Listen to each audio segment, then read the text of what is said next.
కృపాకటాక్ష వీక్షణంగా భావన చేస్తున్నాను. శ్రీరామాయణం నిజంగా శ్రీరామాయణమే.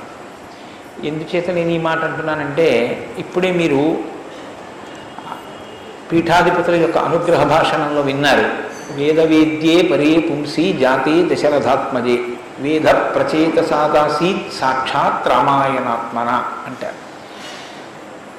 అందులో ఎంత గొప్ప మాట అన్నారంటే, వేదవేద్యే పరే పుంసి, వేదము చేత ప్రతిపాదింపబడినవాడు, వేదము చేత తెలియబడేటటువంటి వాడు, వేదము ప్రమాణముగా ధర్మానుష్ఠానము చేసి మానవ జన్మ తరింప చేసుకుని భగవంతుని యొక్క అనుభవాన్ని మనం పొందడానికి వీలైనటువంటి స్థితిని కలిగి ఉన్నవాడైనటువంటి పరమేశ్వరుడు రామచంద్రమూర్తిగా ఈ భూమండలం మీద అవతరించి 11,000 సంవత్సరములు కరచరణాదులతో నడయాడాడు.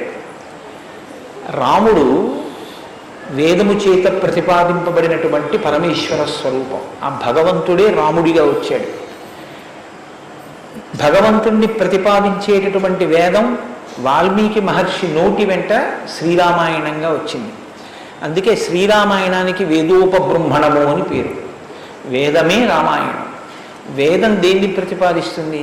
ప్రధానంగా వేదమంతా ధర్మమే ప్రతిపాదన చేస్తుంది. ధర్మం అంటే ఏమిటి? ధ్రియతేవా జనైరితి ధర్మం అని అమరకోశం. ధర్మం అంటే తెలుసుకోవడం ధర్మంలో ఒక భాగం. కేవలం తెలుసుకోవడం ధర్మం కాదు. తెలుసుకున్నాడు, అనుష్ఠించడు, అప్పుడు ధర్మమా అంటే ధర్మం కాదు. మీరు శ్రీరామాయణాన్ని జాగ్రత్తగా పరిశీలన చేస్తే రాముడికి ఎన్ని తెలుసో ఎంత తెలుసో, రావణుడికి అన్ని తెలుసు అంతా తెలుసు. కానీ రాముడి ముందు రావణుడు ఎందుకు నిలబడలేకపోయాడు? ఒక్కటే కారణం, తాను తెలుసుకున్నది తాను విన్నది అనుష్ఠించాడు రామచంద్రమూర్తి. తాను విన్నది తాను తెలుసుకున్నది తన సౌకర్యానికి అనుగుణంగా మార్చుకుని దబాయించి బ్రతికే ప్రయత్నం చేస్తాడు రావణాసురుడు. ధర్మాన్ని మీరు తెలుసుకోవడం ప్రధానం ఎంతో, దాన్ని అనుష్ఠించడం కూడా అంతే అవసరం. అనుష్ఠానానికి పనికిరానటువంటి ధర్మం ఉపయోగం లేనిది అవుతుంది. ఇంట్లో కర్ర ఉంది, వీధిలో కుక్క ఉంది. కుక్క మీ మీద పడడానికి ఉద్యుక్తమవుతున్న సమయంలో మీ ఇంట్లో కర్ర ఉంది కదా అని మీ మీద పడ్డం మానదు. మీ చేతిలో కర్ర ఉంటే కుక్క మీ మీద పడకుండా ఉంటుంది. ధర్మో రక్షతి రక్షిత అన్న మాటకు అర్థం ఏమిటంటే, మీరు ధర్మాన్ని అనుష్ఠిస్తే మిమ్మల్ని ధర్మం కాపాడుతుంది. ధర్మం విషయంలో తెలుసుకోవలసినటువంటి అత్యంత ముఖ్యమైన విషయం ఒకటి ఉంటుంది. ధర్మం ఇలా అనుష్ఠిస్తే అలా వెంటనే ఫలితం ఇవ్వాలని ఎక్కడ ఉండదు, ఒకచో అలా ఉండొచ్చు. ధర్మం ఎటువంటిదంటే, పంట పండడం కోసమని చెప్పి వ్యవసాయదారుడు భూమిని దున్నడం మొదలు పెడతాడు. భూమిని దున్నగానే పంట పండుతుందా? భూమిని దున్నిన తరువాత వర్షం పడే వరకు ఎదురు చూడాలి. వర్షం పడితే పంట పండుతుందా? విత్తనాలు వేయాలి. విత్తనాలు వేస్తే పంట పండుతుందా? మొలకలెత్తాలి. మొలకలెత్తినంత మాత్రాన పంట పండుతుందా? దానికి చీడ పీడ పట్టకుండా సస్యరక్షణ చేసుకోవాలి. 6 గాలము శ్రమిస్తే చిట్ట చివర ఆ పంట బాగా చేతికొచ్చి ఫలసాయాన్ని ఇస్తుంది. అప్పుడు కోత కోసి తెచ్చి పొలం గట్టున వేసి బస్తాలకెత్తి ఇంటికి తీసుకెళ్ళి దాచుకునే పర్యంతమో పండిన పంట మీ చేతికి వచ్చింది అని నమ్మకంగా చెప్పడం సాధ్యం కాదు. ధర్మం కూడా అంతే. ఇవాళ మీరు ధర్మం చేశారు అని వెంటనే ఫలితం ఇవ్వదు. అధర్మం కూడా అంతే. మీరు ఇవాళ అధర్మం చేశారు అని వెంటనే ఫలితం ఇవ్వదు. లోకంలో మీరు చూస్తూ ఉంటారు, ఒక్కొక్కడు చాలా పాపాచరణముతో ఉంటాడు, ఈశ్వరుని యందు భక్తి ఉండదు, శాస్త్రం ఏది వద్దందో అది చేస్తూ ఉంటాడు, కానీ సర్వసుఖములను అనుభవిస్తూ ఉంటాడు. మనకేమనిపిస్తుందంటే, ఆయన ఈశ్వరుణ్ణి ధిక్కరించాడు కదా, ఆయన ఏం ధర్మం పాటించట్లేదు కదా, ఆయన ఏం వేద ప్రమాణాన్ని అంగీకరించట్లేదు కదా, ఆయన సంతోషంగా సుఖంగా ఉన్నాడు. అన్నీ విని అన్నీ నమ్మి అన్నీ విశ్వసించి వేదమును ప్రమాణముగా స్వీకరించి ధర్మమును అనుష్ఠించినటువంటి నేను కష్టాలు పడుతున్నాను. ఏమిటి ఉపయోగం ఈ ధర్మం పట్టుకుంటే అనిపిస్తుంది. ధర్మం పట్టుకోవడం ఎటువంటిది అంటే, పంట పండడం కోసమని పొలం దున్నడం లాంటిది. పొలం దున్ని కష్టపడిన వాడికి పంట ఎప్పటికైనా చేతికొచ్చినట్టే. ధర్మాన్ని అనుష్ఠించిన వాడికి కూడా ధర్మం కాపాడి తీరుతుంది. అధర్మం ఇంటికి అంటుకున్నటువంటి చిన్న మంట లాంటిది. చిన్న మంటే కదా నన్ను ఏం చేస్తుందని పడుకున్న వాడికి చిట్ట చివర ఇల్లంతా ఎలా కాలిపోతుందో, అధర్మంలో మనం ఉన్నామని తెలుసుకుని అధర్మ పథంలోంచి బయటికి వచ్చే ప్రయత్నం చేయకపోతే చిట్ట చివరికి జరిగేటటువంటి పరిణామం కూడా అలాగే ఉంటుంది. కాంచన లంక ఉంది, అంత బలగం ఉంది, అంత గొప్ప సుఖాలు అనుభవించాడు, 10 తలకాయలు ఉన్నాయి, గొప్ప తపస్సు ఉంది, ఈశ్వరుడి యొక్క అనుగ్రహాన్ని పొందాడు, పరమేశ్వరుణ్ణి సాకారంగా దర్శనం చేశాడు, పుష్పక విమానం ఎక్కి ప్రపంచమంతా తిరిగాడు. చిట్ట చివరికి ఏమయ్యాడు? అధర్మాన్ని పట్టుకున్నందుకు కడుపున పుట్టినటువంటి బిడ్డల దగ్గర నుండి భార్య చిట్ట చివర ఏడుస్తూ యుద్ధభూమిలోకి వచ్చి నువ్వు అధర్మాన్ని పాటించడం వల్లే ఇటువంటి చావు చచ్చావని మండోదరి గుండెలు బాదుకుని ఏడ్చేటటువంటి స్థితిని రావణుడు పొందాడు. ప్రతి క్షణం ధర్మాన్ని అనుష్ఠించాడు. ఎంత ఓపికగా అనుష్ఠించాడంటే ఎన్ని కష్టాలైనా రాని ఆయనకి కావలసింది మాత్రం ఒక్కటే, ధర్మం. ధర్మమా సుఖమా, ధర్మమా కష్టమా, ధర్మమా ప్రయోజనమా, ధర్మమా అడ్డదారా, ధర్మమా కోరిక తీరడమా, మీరు పక్కన ఏవి పెట్టి చూడండి, శ్రీరామచంద్రమూర్తి జీవితం అంతా ఒకటి, ధర్మమే. వాళ్ళన్నాడు, సుగ్రీవుడితో ఎందుకు స్నేహం చేశావు? నాతో స్నేహం చేస్తే రావణాసురుణ్ణి నిగ్రహించి నీ భార్యని వెంటనే ఇప్పిద్దును, ఎందుకు సుగ్రీవుడితో స్నేహం చేశావని అడిగాడు. నాకు కావలసింది ధర్మం, అధర్మాన్ని పాటించేటటువంటి నీతోటి స్నేహం వల్ల నా భార్యని తెచ్చుకోవడం నాకు అక్కర్లేదు, అందుకు నిన్ను నిగ్రహించానన్నాడు. తండ్రి మరణించాడు, చెక్కు చెదరలేదు. భార్యను అపహరించారు, చెక్కు చెదరలేదు. రాజ్యం పోయింది, చెక్కు చెదరలేదు. జటాయువు మరణించాడు, చెక్కు చెదరలేదు. ఇలా కాదన్నయ్య, ఈ మార్గాన్ని విడిచిపెట్టి ఇలా వెళ్ళన్నాడు. తోడ పుట్టినటువంటి లక్ష్మణమూర్తి నాకు వద్దన్నాడు. కన్న తల్లి కౌసల్య అంది, నీ తండ్రి ఇటువంటి దురాత్ముడు కాబట్టి నన్ను కూడా నీతో తీసుకెళ్ళండి. వద్దమ్మా, ధర్మం ప్రధానం అన్నాడు. ఎన్ని పర్యాయాలు ఆయన మాట్లాడితే ధర్మం ధర్మం ధర్మం. అయితే ఇక్కడ మీరు ఒక మాట గమనించవలసి ఉంటుంది.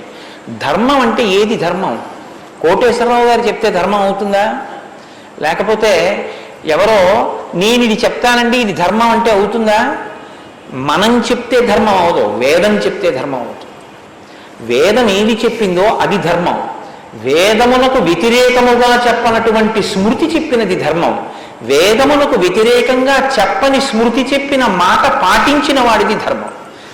ఆ ధర్మం ఎవడు పట్టుకుంటాడో వాడే శ్రీరాముడు.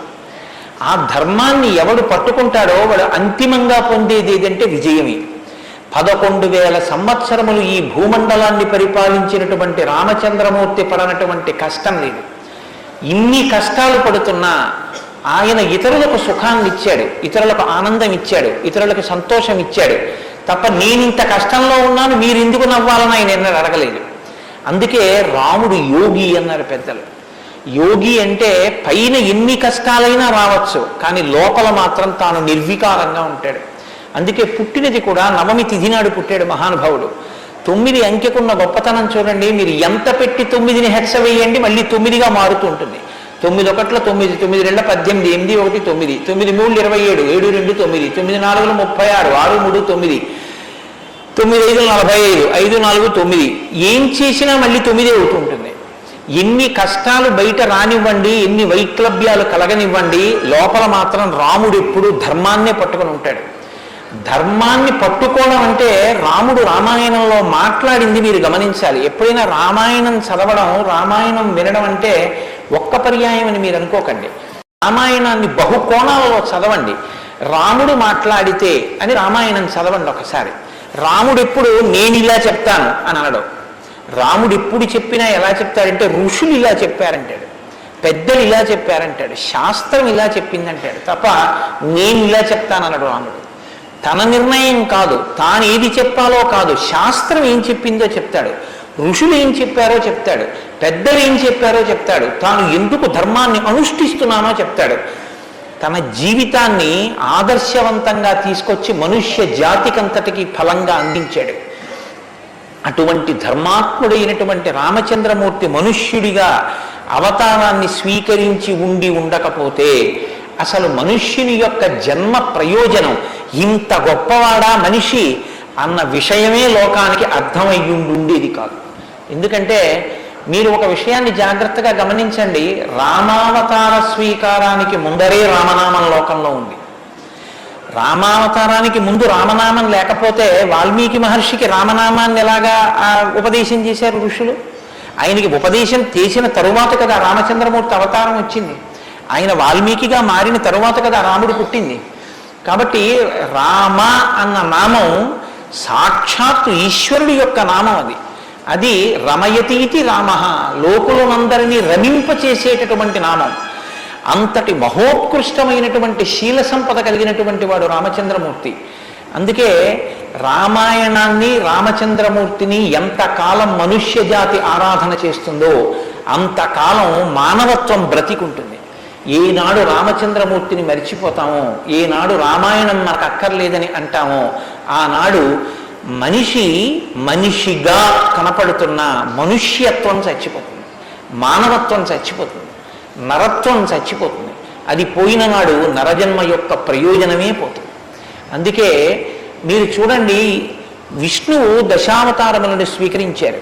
వేదోద్ధారణ, మందరాభరణ, పృథ్వీధర్మ నిర్మాణ, ప్రహ్లాదత్రాణ, బలిప్రతారణ, నృపాహంకార నిర్వాపన, వైదేహీరమణ, ధనంజయ జయ వ్యాపార పారీణ, క్షోణీ దివ్యత్కరుణ, తమోహరణ, తండ్రి వెంకటేశ ప్రభో.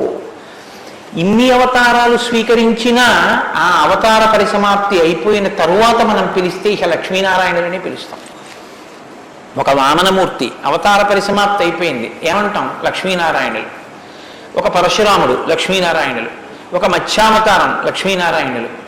ఒక్క సీతారాముల అవతారంలో మాత్రం యుగాలు మారిపోయిన ఆ అవతారాన్ని సీతారాములని పిలుస్తాం. భార్యాభర్తలు ఎలా బతకాలో నేర్పినటువంటి అవతారం రామావతారం.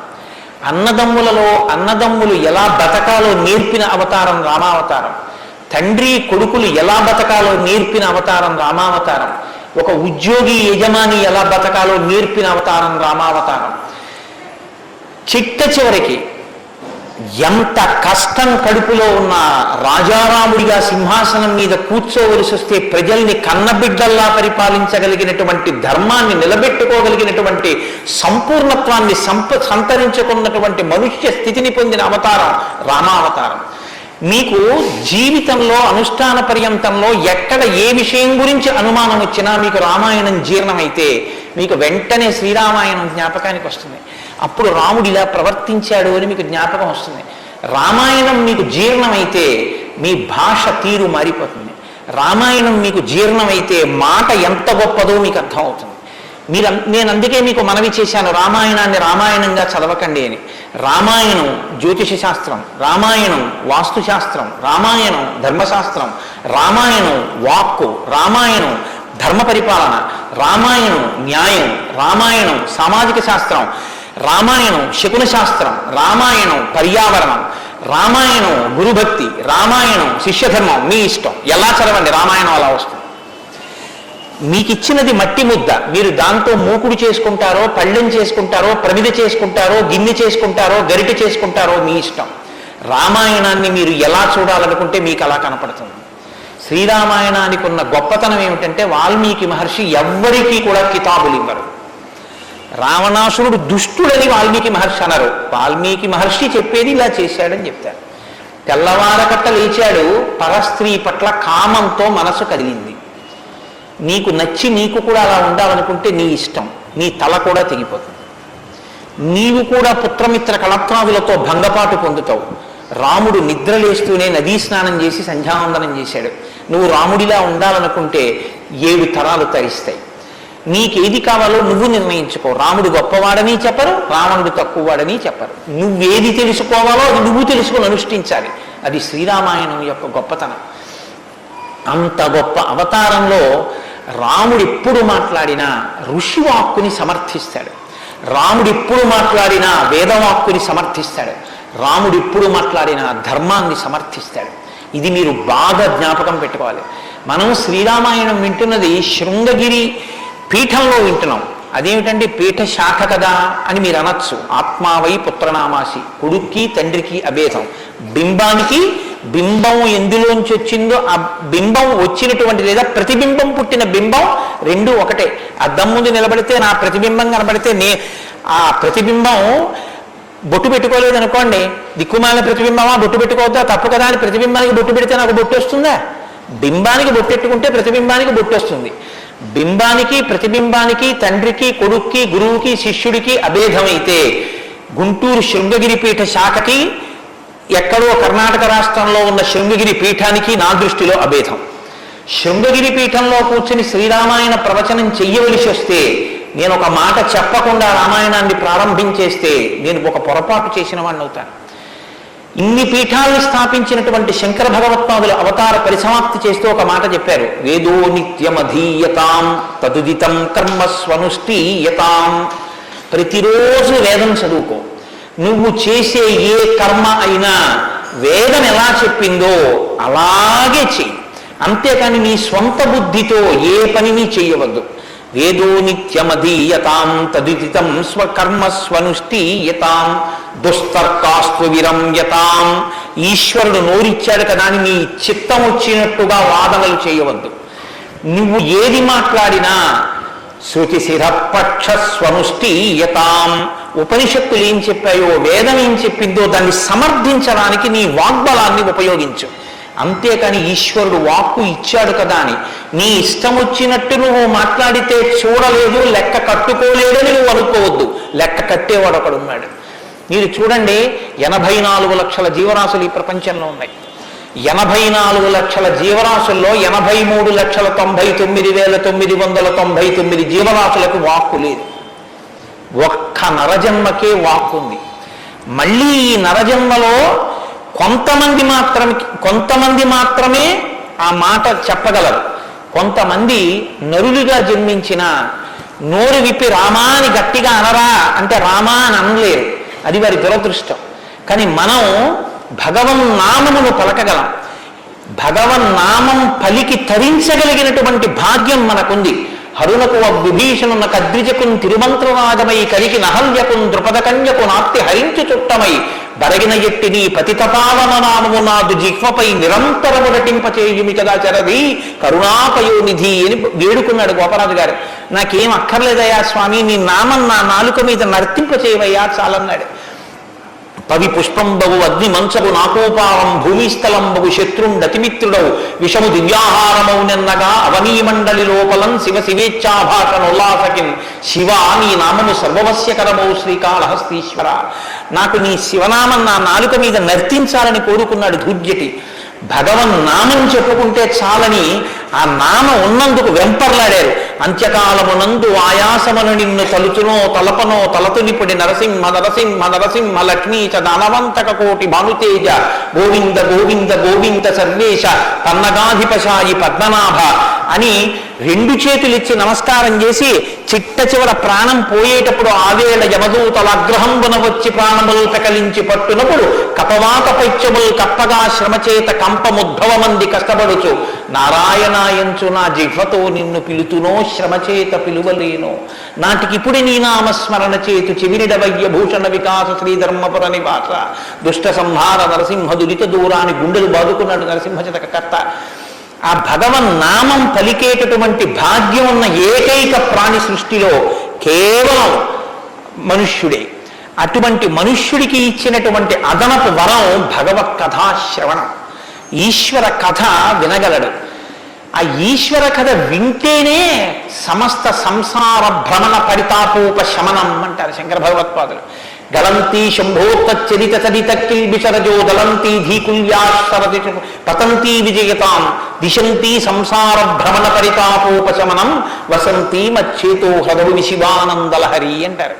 సంసార భ్రమణ పరితాపోపశమన కారణమైనటువంటి భగవంతుని యొక్క కథాశ్రవణము చేసి నోటితో జుర్రుకున్నటువంటి పదార్థాలు సప్తధాతువులతో నిర్మింపబడిన ఈ దేహాన్ని పోషిస్తే భగవంతుని యొక్క కథని చెవులతో జుర్రుకున్నటువంటి వాడు మళ్ళీ పుట్టవలసిన అవసరం లేకుండా పునరపి జననం పునరపి మరణం పునరపి జనని జఠరే చయనం ఇహ సంసారే బహుదుష్వారే కృపయాపారే పాహి మురారే అని భగవన్ నామామృతాన్ని చెవులలోంచి లోపలికి జుర్రుకున్నటువంటి వాడు పునరావృత్తి రహిత శాశ్వత శివ సాయుధ్య స్థితిని పొందగలుగుతున్నాడు. ఇటువంటి భాగ్యం కలిగినటువంటి ప్రాణి మనుష్యుడు. ఆ మనుష్యుని యొక్క జీవితం ఎంత గొప్పదో, అసలు నరుడంతే ఎంత గొప్పవాడో నిరూపించినటువంటి అవతారం మనుష్య జన్మ అంటే అంత చులకనగా చూడబడినటువంటి రోజుల్లో నరుడంటే ఎంత గొప్పవాడో నిరూపించి చూపించాడు. అందుకే ఆయన అవతార పరిసమాప్తి చెయ్యాలి అంటే రావణ సంహారం చేసేసి అవతార పరిసమాప్తి చేసి ఇచ్చు. కానీ ఆయన అలా చేయలేదు, ప్రతిజ్ఞ చేశారు. దశవర్ష సహస్రాన్ని దశవర్ష శతానిచ, నేను 11,000 సంవత్సరములు ఈ భూమండలం మీద నడుస్తానన్నారు. దేని కొరకు అంటే 11,000 సంవత్సరములు నేను ఈ భూమి మీద ఉండి భార్యాసహితుడనై బిడ్డల్ని కని ధర్మాన్ని అనుష్ఠించి ఒక నరుడు ధర్మాన్ని పట్టుకుంటే ఎంత గొప్పవాడు కాగలడో నిరూపిస్తానన్నాడు రాముడు. అటువంటి నరుడి కథ అయినటువంటి రామకథ వినకపోతే, రాముడికి కృతజ్ఞతలు ఆవిష్కరించకపోతే, మనసార రామనామం చెప్పకపోతే, రామచంద్రమూర్తికి నమస్కరించకపోతే ఆ జన్మ వృధా అయిపోయినటువంటి జన్మ. అంతటి మహాత్ముడు రామచంద్రమూర్తి. కాబట్టి వేదవేద్యే పరే పుంసీ జాతే దశరథాత్మజే వేద ప్రచేతసాదాసీత్ సాక్షాత్ రామాయణాత్మన. వేదము వేదోపబృంహణమై రామకథగా భూలోకంలో వచ్చింది. ఆ వేదము ఈశ్వరుని యొక్క శ్వాస. ఈ వేదము వాల్మీకి గిరి సంభూత. వాల్మీకి అనబడేటటువంటి పర్వతంలోంచి పుట్టినటువంటి ఒక జీవనది. వేదము మనం వెళ్ళి స్నానం చెయ్యాలి, మనం వెళ్ళి దర్శనం చెయ్యాలి. రామాయణము ప్రవహించి ఇంటింటి ముందు నుంచి వెళ్ళిపోయినటువంటి గంగ లాంటిది. దక్షిణామూర్తి వేదం, శంకరాచార్యుల వారు రామాయణం.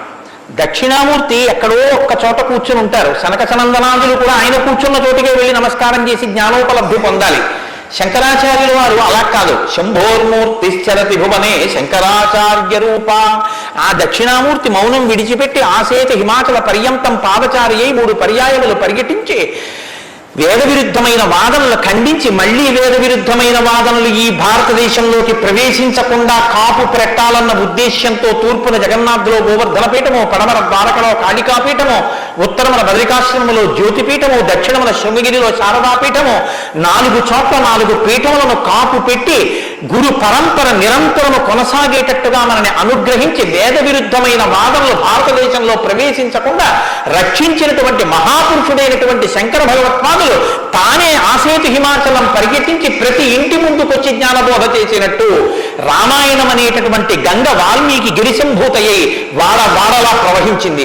రామకథ రామనామం తెలియనివాడు లోకంలో ఉండడు. ఏదైనా తెలియదేమో, రామకథ తెలియనివాడు రామనామం తెలియనివాడు లోకంలో ఉండడు. మంచికైనా రామనామం, చెడుకైనా రామనామం. ఏమయ్యా అంత పని చేసావా? రామరామ నేను చేస్తానండి అంటాడు. ఏదైనా చూడకూడదు చూస్తే రామరామ ఇలాంటిది చూశానేమండి అంటాడు. ఏదైనా మంచి జరిగితే రామరామ ఎంత మంచి మాట విన్నాను ఇవ్వాలంటాడు.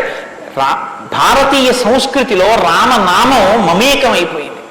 అటువంటి రామాయణం, అటువంటి రామనామం ధర్మానికి ఆలవాలం. ధర్మాన్ని వ్యతిరేకించడం కన్నా ఘోరమైన పాపం లోకంలో ఇంకోటి ఉండదు. ఇవాల్టి రోజున రామాయణం యొక్క ఆవశ్యకత మరీ ఎక్కువ. ఎందుచేతనో తెలుసా అండి? ఒకానొకప్పుడు ధర్మానికి వ్యతిరేకంగా మాట్లాడితేనే చాలా దోషం. అటువంటిది ఇవాళ ఏ స్థితి వచ్చేసిందంటే ధర్మాన్ని ధర్మము అని పేరు పెట్టి వ్యతిరేకంగా మాట్లాడితే బాగుండదని ధర్మానికి ఇంకొక పేరు పెట్టి వ్యతిరేకంగా మాట్లాడే రోజులు వచ్చాయి. ఒకడు ఆవుని చంపేయాలనుకున్నాడు. ఆవుని చంపేయండి అంటే మిగిలిన వాళ్ళు బుద్ధి ఉందా లేదా అంటారు. అందుకని ఆవుని ఇంకొక క్రూర మృగం పేరు పెట్టి పిలిచి చంపేయమన్నాడు వాడు. ఎంత గడుసరితనం చూడండి. ఈ పులిని చంపేయండి అన్నాడు. పులిని చంపేయండి అంటే చూడని వాడు ఏమనుకుంటాడు? పులిని చంపేస్తే తప్పేమిటి, వచ్చి ఊళ్ళ మీద పడిపోతుంది అనుకుంటాడు. అది పావుని చంపేయండి అన్నాడు. విన్నవాడు పావు అనుకున్నాడు, కనది ఆవు. ఆవుని చూపించి పావుని చంపేయండి అన్నాడు. వాడికి తెలియదా ఇది ఆవు అని? తెలుసు. మరి ఆవుని చంపేయండి అని ఎందుకండో అంటే ఆవుని చంపేయండి అంటే ఆవుని చంపడం ఏమిట్రా అంటారని పావుని చంపేయండి అన్నాడు. తెలిసి ధర్మాన్ని ఆచరించకండి అంటే జనం తిరగబడతారని మూఢ విశ్వాసాల జోలికి వెళ్ళకండి అంటున్నాడు. పేరు మార్చారు కానీ వ్యవస్థని ధర్మానికి దూరం చేస్తున్నారు. ఆ స్థితి నుంచి మనం రక్షింపబడాలంటే మనకున్న ఆధారం ఒక్కటే, శ్రీరామాయణాన్ని వినాలి. శ్రీరామాయణాన్ని బాగా తెలుసుకోవాలి, శ్రీరామాయణాన్ని తరచి తరచి గమనించాలి. రామాయణం మనకి తెలుసున్న రామకథే కదా అనుకోకండి. నేను మీకు యథార్థం మనవి చేస్తున్నాను. మీరు రామాయణాన్ని ఎన్ని మాటలు చదవండి, ఎన్ని మాటలు వినండి, మీకు రామాయణం కొత్త కోణంలో ప్రకాశిస్తుంది, రామాయణం కొత్త కోణంలో భాషిస్తుంది. అంత గొప్ప రామాయణం. సరే, నువ్వు చెప్పేది రామాయణం కదా, రామాయణం గురించి ఎందుకు అంతసేపు చెప్తావు, మేము ఎదర వింటాం కదా రామాయణం, అసలు నువ్వు రామాయణం ప్రారంభం చెయ్యి అని మీరు అంటారు. నాకు తెలుసు. శ్రీరామాయణ ప్రారంభం ఎక్కడ జరిగింది అంటే తపస్వాధ్యాయ నిరతం తపస్వీ వాగ్విదాం వరం నారదం పరిపప్రచ్చర్ వాల్మీకి మునిపుంగవం అన్నారు. ఒకానొక నాడు వాల్మీకి మహర్షి తన ఆశ్రమంలో ఉన్నారు. నారద మహర్షి వచ్చారు. నారద మహర్షి వస్తే వచ్చిన నారద మహర్షి ఎటువంటి వారో చెప్తున్నారు. మొదట ఏదో నారదుడు వచ్చారు, వాల్మీకి అడిగారు, అది కాదు ఆ శ్లోకం. మీరు ఆ శ్లోకాన్ని చాలా జాగ్రత్తగా గమనించాలి. ఎటువంటి నారదుడు ఎటువంటి వాల్మీకి మహర్షి ఆశ్రమానికి వచ్చారట? తపస్వాధ్యాయ నిరతం తపస్వి వాగ్విదాం వరం నారదం పరిపప్రచ్చర్ వాల్మీకిర్ మునిపుంగవం. ఈ శ్లోకం నేను చెప్పే ముందు మీతో ఒక మాట నేను మనవి చెయ్యాలి. వాల్మీకి మహర్షి ఆశ్రమానికి నారదుడు వచ్చి సంక్షేప రామాయణం చెప్పిన తరువాత కదా రామాయణం ప్రచారంలోకి వచ్చింది. వాల్మీకి మహర్షి ఆశ్రమానికి నారద మహర్షి వచ్చిన తరువాత రామాయణాన్ని ఎవరికి నేర్పారు? ఆయన రచన చేసి మొట్టమొదట ఎవరికి నేర్పి ఉండాలి? ప్రవాహము అంటే ఎవరి ద్వారానో వెళ్ళాలి కదా. అది మొట్టమొదట లోకంలో దాన్ని ప్రచారం ఎవరితో ప్రారంభమైంది? వాల్మీకి రామాయణ రచన చేసి ఎవరికి నేర్పారు? వాల్మీకి రామాయణ రచన చెయ్యగానే నేర్పిన మొట్టమొదటి శిష్యులు లవకుశులు. లవకుశులకి మొట్టమొదట రామాయణం నేర్పుంటే సీతమ్మ వాల్మీకి ఆశ్రమంలో ఉందా లేదా? ఉంది. వాల్మీకి ఆశ్రమంలోకి సీతమ్మ వచ్చి లవకుశులు పెద్దవాళ్ళై గురువు గారి దగ్గర శ్రీరామాయణాన్ని ఉపదేశం పొందడానికి యోగ్యమైనంత వయస్సు వచ్చేసిన తరువాత నారద మహర్షి వచ్చారు. వచ్చి సంక్షేప రామాయణం చెప్పారు. అప్పటి వరకు రామాయణం లేదు లోకంలో, అంతే. ఇంకా తర్వాత కదా వాల్మీకి రచించారు సంక్షేప రామాయణం విన్నాక. కాబట్టి ఇప్పుడు రామాయణ కథ ఏ స్థాయిలో ఉంది, ఏ స్థితి దగ్గర ఉంది? రామాయణ రచన మొదలయ్యేప్పటికీ రామాయణం పూర్తయిపోయే స్థితిలో ఉంది. రామాయణం పూర్తయిపోయే స్థితిలో రామాయణ రచన ప్రారంభమైంది. ఇది మీరు గమనించాలి. రామచంద్రమూర్తి పుట్టక ముందు రామాయణాన్ని రచించలేదు వాల్మీకి. రామచంద్రమూర్తి పట్టాభిషేక పూర్వం రామాయణ రచన జరగలేదు. రామాయణ రచన ఎప్పుడు జరిగినట్టు? రామచంద్రమూర్తి పట్టాభిషేకం చేసుకుని సీతమ్మ తల్లిని అడవులలో విడిచిపెట్టి అడవులలో ఉన్న సీతమ్మని వాల్మీకి మహర్షి తన కుటీరానికి తీసుకెళ్లి లవకుశులు జన్మించి వాళ్ళు పెరిగి పెద్దవాళ్ళై యోగ్యులై విద్యాభ్యాసం చేసి సంగీత విద్యలో మంచి నిష్ణాతులై వాల్మీకి మహర్షి రచించిన రామాయణాన్ని బోధ చేస్తే నేర్చుకుని లోకంలో ప్రచారం చెయ్యగలిగినంత వయస్సు వాళ్ళు వచ్చిన తరువాత నారద మహర్షి వచ్చారు అక్కడికి. అలా ఎందుకు జరగాలి అంటే వచ్చినటువంటి మహానుభావుడు రామచంద్రమూర్తిగా వచ్చాడు. మనుష్యుడిగా నడిచి చూపించేశాడు. అప్పటికే 11,000 సంవత్సరాలు ఇంచుమించు పూర్తయిపోతున్నాయి. జరిగిన కథ జరిగిపోయింది. జరిగిన కథ జరిగిపోయిన తర్వాత ఇప్పుడు వచ్చాడు నారదుడు. ఇప్పుడు జరిగిపోయిన కథలో అడుగు తీసి అడుగు వేస్తే ధర్మం. రామాయణంలో అడుగు తీసి అడుగు వేస్తే ఎంత కథ చెప్పాలండి నారదుడు వాల్మీకి మహర్షికి? రాముడు పుట్టుక ముందు దగ్గర నుంచి చాలా కష్టపడి రాముడు ఇలా మాట్లాడాడు, రాముడు అలా మాట్లాడాడు, సీతమ్మ రాముడి దగ్గరికి ఇలా వెళ్ళింది, దశరథ మహారాజు గారి దగ్గరికి రాముడు ఇలా వెళ్ళాడు, రాముడు కౌశల్య దగ్గరికి ఇలా వెళ్ళాడు, రాముడితో ఇలా మాట్లాడాడు, ఇవన్నీ నారదుడు చెప్పాలి. నారదుడు ఎలా చెప్పగలడు? చెప్పగలడు. సర్వజ్ఞుడు, మహానుభావుడు, గురుస్వరూపం కాబట్టి చెప్పగలడు.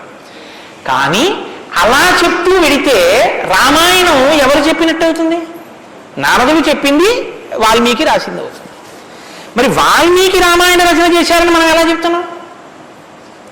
ఒకటే కారణం, సంక్షేప రామాయణమే నారదుడు చెప్పాడు. కేవలం ఒక 100 శ్లోకాల దగ్గరలో రామకథని ఒక్కసారి చిన్న మాల కింద అల్లి చెప్పి వెళ్ళిపోయాడంతే. మిగిలిన రామకథ రాముడు ఎలా కదిలాడో, ఎలా అడుగేశాడో, ఎలా నడిచాడో, ఎలా మాట్లాడాడో ఇవన్నీ వాల్మీకి మహర్షికి కనపడ్డాయి. ఎప్పుడు? అయిపోయాక కదండి. రాముడు పుట్టేశాక, రాముడు మాట్లాడాక, రాముడి పెళ్ళైపోయాక, రాముడు యుద్ధం చేశాక, రాముడు అప్పుడు సీతమ్మతో అంతఃపురంలో ఇలా మాట్లాడాడని వాల్మీకి తెలిసింది. ఎలా తెలిసింది? 2 కారణాలతో తెలియాలి. రాముడు చెప్పాలి, 2 వాల్మీకి ఊహ చెయ్యాలి. రాముడు చెప్తే అన్నీ అలా ఏకాంతంలో తాను సీతమ్మతో మాట్లాడినవి కూడా చెప్తాడా? మర్యాద పురుషోత్తముడైన వాడు. 2 ఊహ చేస్తే ఊహ నిజం కావాలని ఎక్కడుంది? అప్పుడు రామాయణం మీరు వేదోపబ్రహ్మణంగా ప్రమాణంగా ఎలా స్వీకరించి చెప్పుకుంటున్నారు ఇవాళకి? కాబట్టి ఆ రెండిటికి మధ్యలో ఏదో ఉండాలి మీరు నమ్మాలంటే కదా. ఇప్పుడు చెప్పండి, రామాయణం ఓ కొత్త కోణంలో మీరు వినవలసిన అవసరం ఉందా లేదా ప్రారంభంలోనే? కాబట్టి నారదుడు వచ్చాడు, వాల్మీకి చెప్పాడు, అంతే. వినకండి. ఎటువంటి నారదుడు వచ్చాడు, ఎటువంటి వాల్మీకి చెప్తున్నాడు, అసలు ఏ స్థితిలో ఉన్నారు ఇప్పుడు వాల్మీకి మహర్షి అంటే సీతమ్మ తల్లి ఆయన ఆశ్రమంలో ఉంది. సీతమ్మ తల్లి ఊరట పొందడానికి కావలసిన వాతావరణం ఆశ్రమంలో ఉంది. ఆయన నిరంతరము కూడా తపస్వి అయి ఉన్నారు. తపస్వి అంటే కృచ్ఛచాంద్రాయణాది వ్రతములు చేసేటటువంటి వాడు. అంటే శుక్లపక్షంలో తిథులు పెరుగుతున్నప్పుడు ఒక్కొక్క ముద్ద పెంచుకుంటూ వెడతారు. పౌర్ణమికి పూర్తిగా భోజనం చేస్తారు. బహుళపక్షంలో ఒక్కొక్క ముద్ద తగ్గిస్తూ అమావాస్య వచ్చేటప్పటికి పూర్ణంగా ఆహారం విడిచిపెట్టేస్తారు. ఇలా విడిచిపెట్టి నిరంతరం వేదం చదువుకుంటూ వేదము చేత ప్రతిపాదింపబడిన పరమేశ్వర స్వరూపాన్ని ఇక్కడ అనుభవంలోకి తెచ్చుకునే ప్రయత్నం చేస్తారు. అహం బ్రహ్మాస్మి అంటే అది కదండి శృంగగిరి పీఠానికి మహావాక్యం, అహం బ్రహ్మాస్మి, నేనే ఈశ్వరుడును అన్న వాక్యాన్ని అనుభవపూర్వకం చేసుకోవాలి. దానికి వ్రతం అంతా కర్మాచరణం. ఇప్పుడు ఈ కర్మాచరణం అంతా చేసి తపిస్తున్న వాల్మీకి దేని కొరకు తపిస్తున్నారు? బ్రహ్మముగా తనను తాను తెలుసుకొనుట కొరకు ప్రయత్నిస్తున్నారు. ఇప్పుడు యోగ్యమైన కాలం సిద్ధించింది. యోగ్యమైన కాలం సిద్ధిస్తే ఉపదేశం చెయ్యడానికి రావలసిన వాడు ఎవరు రావాలి? గురువుగారు రావాలి. గురువు గారి కన్నా మంగళస్వరూపం లోకంలో ఉంటుందా? ఇంకుండదు. అన్నిటికన్నా మంగళస్వరూపం ఏది అంటే గురువుగారి. గురువుగారి కన్నా గొప్పవాడు, గురువుగారి కన్నా అధికుడు లోకంలో ఉండడు. నగురురధికం నగురురధికం నగురురధికం ఇది శివశాసనత. గురువు కన్నా అధికుడి లోకంలో లేడు. మరి ఈశ్వరుడండి అని మీకు అనుమానం రావచ్చు. ఈశ్వరుడి కన్నా అధికుడు గురువే. ఎందువల్ల? అసలు గురువు లేకపోతే ఈశ్వరుడి యొక్క అస్తిత్వం ప్రకటనం కాదు. సరికదా? నేను మీకు ఒక మాటలో చెప్పాలంటే శృంగగిరి పీఠాధిపత్యం వహించిన చంద్రశేఖర భారతీ స్వామి వారి దగ్గరికి ఒక వ్యక్తి వెళ్ళి అన్నాడు, నా దగ్గర 1 కన్నా ఎక్కువ మంత్రాలు ఉపదేశం పొందినవి ఉన్నాయి. నేను ఒక మంత్రానికి ధ్యాన శ్లోకం చేసి మంత్రాన్ని అనుష్ఠిస్తుంటే ఇంకో మంత్రం యొక్క ధ్యాన శ్లోకంలో స్వరూపం కనబడుతోంది, నన్ను ఏం చేయమంటారని అడిగాడు. ఆయన అన్నారు, నీకు ఉపదేశం చేసినటువంటి గురువు గారి పాదాలు నీకు కనపడుతుంటాయా? అయ్యో నాకు చాలా ఇష్టం అండి, మా గురువు గారి పాదాలు నాకు బాగా జ్ఞాపకం. ఏ మంత్రం చేసినా గురువుగారి పాదాలే చూడన్నారు. అలా ఎలా కుదురుతుందండి అన్నాడు ఆయన. ఆ ధ్యాన శ్లోకంలో రూపం కదా చూడాలి. ఏ మంత్రం చేసినా గురువుగారి పాదాలు ఎలా చూస్తాం? ఏ గురుర్ బ్రహ్మ గురుర్ విష్ణు గురుర్దేవో మహేశ్వర, గురువే బ్రహ్మ గురువే విష్ణువు గురువే మహేశ్వరుడు. ఇక గురువు గారి పాదాలే ఆ దేవతలన్నీ. కాబట్టి గురువు గారి పాదాలు చూస్తూ నువ్వు ఏ మంత్రం చెప్పినా ఆ మంత్రం సిద్ధిస్తుంది.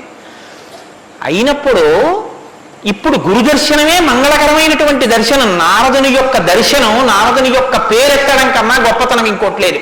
కాబట్టి ఇప్పుడు రామాయణ ప్రారంభం దేనితో ప్రారంభమైంది? గురువు గారి దర్శనంతో ప్రారంభమైంది. నారద మహర్షి దర్శనం గురువు యొక్క దర్శనం. ఎవరికి? వాల్మీకి. రామాయణాన్ని నమ్ముకున్న జాతికి ప్రతినిధి. మనకే దర్శనంతో ప్రారంభమైంది? జగద్గురు దర్శనంతో మనకి ప్రారంభమైంది. కాబట్టి ఇప్పుడు ఎవరొచ్చారు? ఆ వచ్చినటువంటి వ్యక్తి సామాన్యమైనటువంటి వ్యక్తి రాలేదు. నారదుడు ఆ వచ్చినటువంటి వారు మహానుభావుడై తపస్వాధ్యాయ నిరతం, నిరంతరము తపస్సు చేసేటటువంటి వారు. మీతో మాట మనవి చేశాను. తపస్సు అంటే ఈ వ్రతమును ఆచరిస్తూ నిత్య నైమిత్తిక కర్మలను వైక్లభ్యం లేకుండా అనుష్ఠించేటటువంటి వారు. నిత్యకర్మ అని ఒకటి ఉంటుంది, అది ఎప్పుడూ మానడానికి వీల్లేదు. సంధ్యావందనం ఉంది, ఎప్పుడూ మానకూడదు, ఎప్పుడూ చేయవలసిందే. నైమిత్తిక కర్మ ఉంది, ఒక్కొక్క తిథి నాడు ఒక్కొక్కటి చేయవలసి ఉంటుంది. శ్రీరామ నవమి వచ్చిందనుకోండి, ఏం చెయ్యాలి? శ్రీరామనవమి నాడు ఉదయం నుంచి రాత్రి వరకు శ్రీరామ జయ రామ జయ జయ రామ అన్న 13 అక్షరాల మంత్రాన్ని రాత్రి వరకు చేసి, రాత్రి ప్రదక్షిణం చేసి ఉపవాసం చేసి మరునాడు ఉదయం ఎక్కడ మీరు ఈ మంత్రం చేశారో అక్కడికి వచ్చిన తరువాత శ్రీరామ పట్టాభిషేక సర్గ, శ్రీరామావతార సర్గ, ఈ 2 సర్గలు పారాయణ చేయాలి. ఈ 2 పారాయణ చేసి మన శ్రీరామనవమి నాడు మేము కాకినాడలో అయ్యప్ప స్వామి దేవాలయంలో చేశాం. అవి ఈ 2 సర్గలు పారాయణ చేసి తదనంతరం ముందు పేదలకి అన్నదానం నారాయణ సేవగా చేసి తరువాత తాను ఆహారం స్వీకరించాలి. అది శ్రీరామనవమి నాడు చేయవలసినటువంటి విధానం. దీన్ని నైమిత్తిక తిథి ఆచరణము అంటారు. ఒక్కొక్క తిథి ఒక్కొక్కలా చెయ్యాలి. నిత్యకర్మ చేస్తూ, నైమిత్తిక తిథులను చేస్తూ, కృత్యశ్రాంద్రాయణాది వ్రతములను చేస్తూ, ఎప్పుడూ వేదాన్ని అలా చదువుకుంటూ, వేదము చెప్పినటువంటి హృదయాన్ని, వేదము చెప్పినటువంటి మంత్రములలో ఉన్న సారమును అవగతం చేసుకుని బ్రహ్మమును అనుభవంలోకి తెచ్చుకునేటటువంటి ప్రయత్నం చెయ్యడానికి ఉపకరణంగా ఈ శరీరాన్ని వాడుకుంటున్నవారు. ఎంత తేడా ఉందో మీరు గమనించండి. మనం ఏం చేస్తామంటే ఈ శరీరాన్ని పోషించి ఈ శరీరము వలన ఎన్ని సుఖములు పొందవచ్చో అన్ని సుఖములను పొందడానికి సాధనంగా దీన్ని వాడతాం. ఇది ఎందుకు అంటే దీంతో అబ్బో ఎన్ని రుచులు చూస్తాడో, దీనికి ఎన్ని స్పర్శ సుఖాలు ఇస్తాడో, దీంతో ఎన్ని వినకూడనివి వింటాడో, దీంతో ఎన్ని పీల్చకూడనివి పీలుస్తాడో. వాళ్ళు ఏం చేస్తారంటే దీన్ని సాధనంగా చేసుకుని దీన్ని ఎలా వాడుకోవాలో అలా వాడుకుంటూ దీన్ని అడ్డు పెట్టుకుని దీని ద్వారా దేన్ని తెలుసుకున్న తర్వాత ఇది పడిపోయినా పర్వాలేదో అది తెలుసుకోవడానికి ఉపకరణంగా దీన్ని వాడుకుంటాడు. ఏమిటో నువ్వు అలా అన్నావు కానీ ఆ మాట ఏం స్పష్టంగా లేదని మీరు అంటారు, నాకు తెలుసు. భగవాన్ రమణుల మాటల్లో చెప్తే మీకు స్పష్టంగా అర్థమవుతుంది. ఇప్పుడు నేను అన్న మాటకి తెలుసుకోవలసినది తెలుసుకునేంత వరకు దీన్ని ఉపకరణంగా వాడుకోవడం అంటే ఏమిటని అడిగారు రమణ మహర్షిని. ఆయన అన్నారు, భోజనం చేశాక విస్తర అవతల పారేయడం. విస్తరని ఏం చేస్తారండి? బాదమాకులు తెచ్చి, చీపురు పుల్లలు తెచ్చి, సన్నగా చీల్చి ముక్కలు చేసి, అన్నం తినేటప్పుడు ఊడిపోయి అన్నంలో కలిసిపోకుండా జాగ్రత్తగా కుట్టి, ఆకు తెచ్చి వేసుకుని, నీళ్లు జల్లి తుడిచి, పదార్థాలు వేసుకుని అన్నం అంతా తిని ఉత్తరాపోసనం పట్టిన తర్వాత అప్పుడు తీసుకెళ్లి ఆకు మీద పెంటకుప్ప మీద పారేస్తారు. అంతేగాని ఆకు పుట్టింది ఎందుకు అంటే చివరి పెంటకుప్ప మీద పారేయడమేనండి, అది పారేస్తాం అంటారా? దేనికి వాడుకోవాలో దానికి జాగ్రత్తగా వాడుకుని ఆ ప్రయోజనం అయిపోయిన తరువాత పెంటకుప్ప మీద విస్తరాకుని పడేసినట్టు దీన్ని సాధనంగా చేసుకుని దీనిలో ఉండి దీనితో తరించి దీనిలో ఉండి దీని వలన బ్రహ్మం అంటే ఏమిటో తెలుసుకుని అనుభవంలోకి వచ్చిన తర్వాత ఇది పడిపోతున్నా ఇది నేను కాదన్న సత్యం ఎరుకలోకి రావడం వల్ల దీని మీద భ్రాంతి లేకుండా ఇది పడిపోతున్నా సాక్షిగా చూసి ఇది పడిపోయిన తర్వాత తాను ఒకటి ఏది మారని సత్యమో సత్యంగా నిలబడిపోవడాన్ని నిత్య నైమిత్తిక కర్మాచరణ చేత తాను పొందవలసిన స్థితిని పొందగలిగినటువంటి తపస్వాధ్యాయ నిరతుడు అని పిలుస్తారు. ఇప్పుడు నారదుడు అది అంటే ఇప్పుడు ఆయన సద్గురువు మహానుభావుడై ఉన్నాడు. నారం దదాతి ఇది నారద, ఆయన జ్ఞానం ఇస్తాడు. కాబట్టి ఇప్పుడు తపస్వాధ్యాయ నిరతం అటువంటి వారు ఎక్కడికి వచ్చారు? వాగ్విదాం వరం. ఆయన ఎటువంటి వాడు? వాగ్విద. వాక్ అంటే వేదం, వాక్ అంటే బ్రహ్మం, విదురు అంటే తెలుసుకున్నవాడు. విద్యన్న ధాతువులోంచే వేదము అన్న మాట వచ్చింది. ఏది తెలుసుకున్న తర్వాత ఇంకొకటి తెలుసుకోక్కర్లేదో అది వేదం. ఇప్పుడు తెలుసుకోవడం ఒకెత్తు, తెలుసుకున్న దాన్ని అర్థమయ్యేటట్టు చెప్పగలిగిన ప్రజ్ఞ ఒకెత్తు. ఒక ఆయన తెలుసుకున్నాడు కానీ ఆయన చెప్పలేడు, ఆయన చెప్తే అయోమయంగా ఉంటుంది.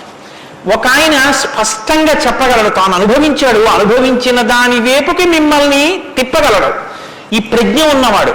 కాబట్టి వాగ్విదాం వరహ, బ్రహ్మమును బాగా తెలుసుకున్న వాళ్ళల్లో శ్రేష్ఠుడైన వాడు తాను తెలుసుకుని శిష్యుల్ని ఉద్ధరించడం కోసం కిందికి దిగొచ్చి మాట్లాడగలిగినటువంటి ప్రజ్ఞ కలిగిన వాడు.